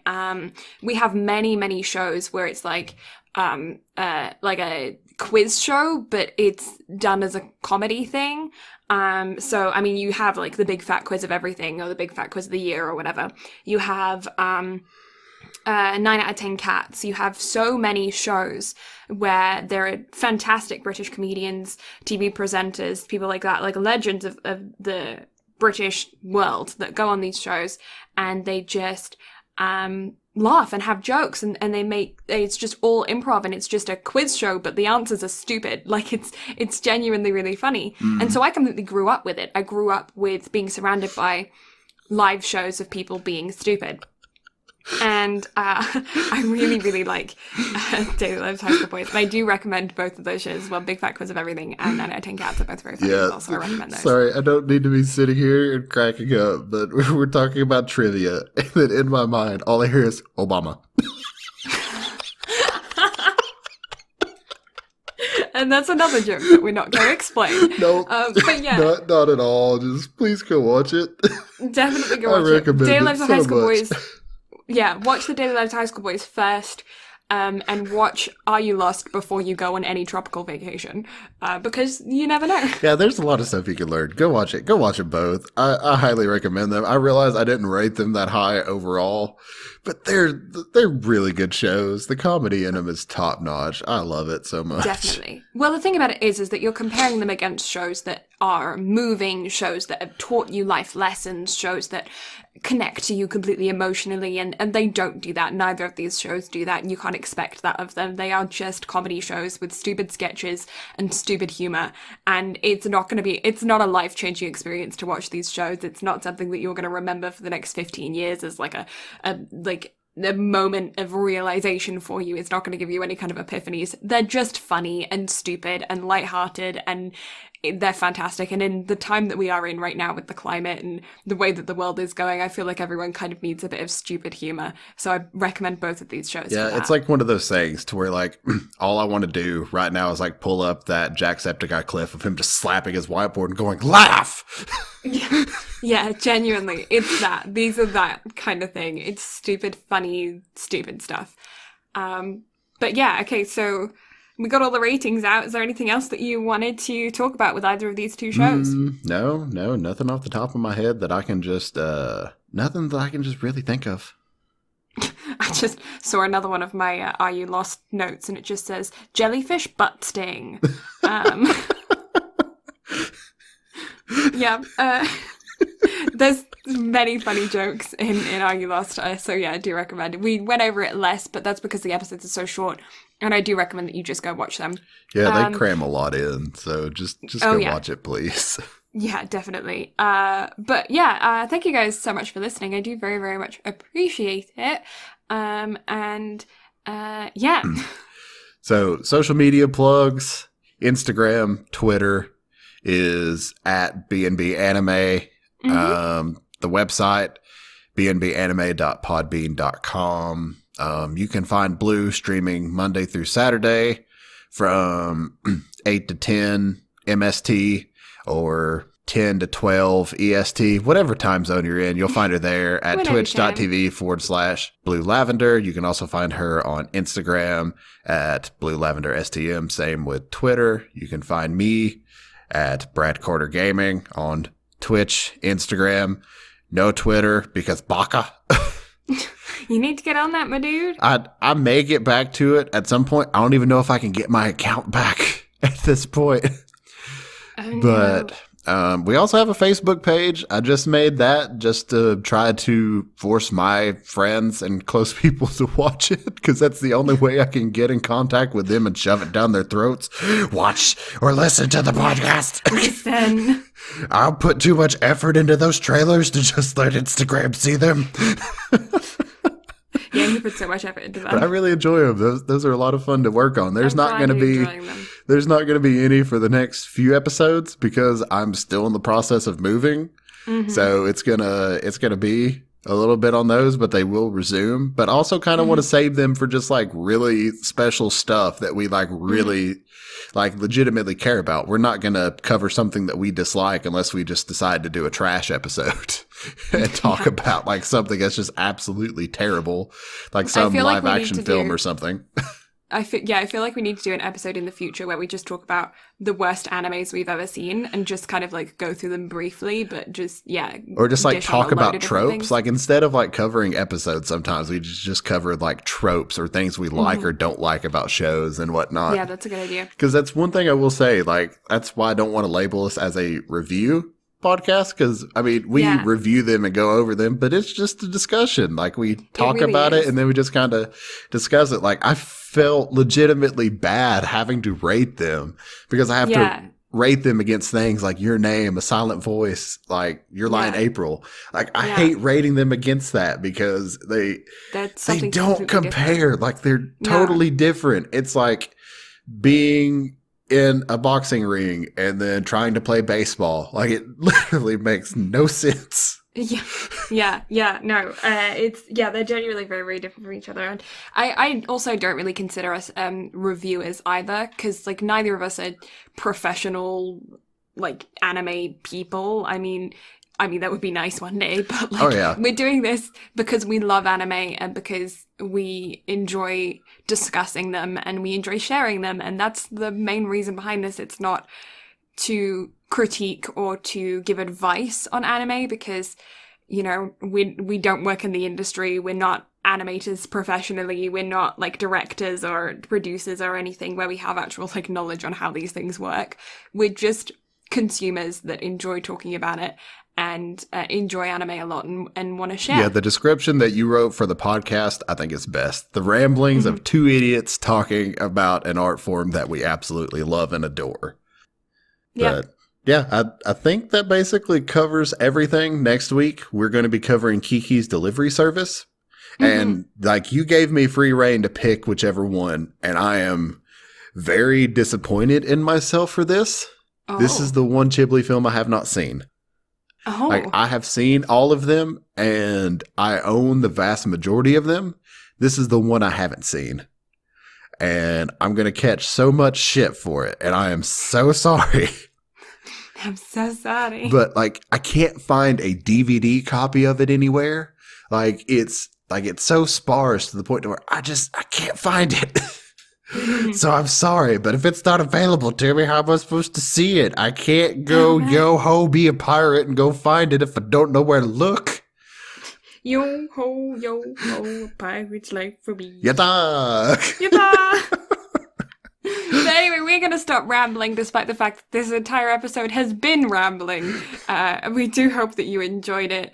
Let us know if you actually like this more unstructured version of the podcast, because maybe we'll have to do a few more episodes like this where we don't really go by episode.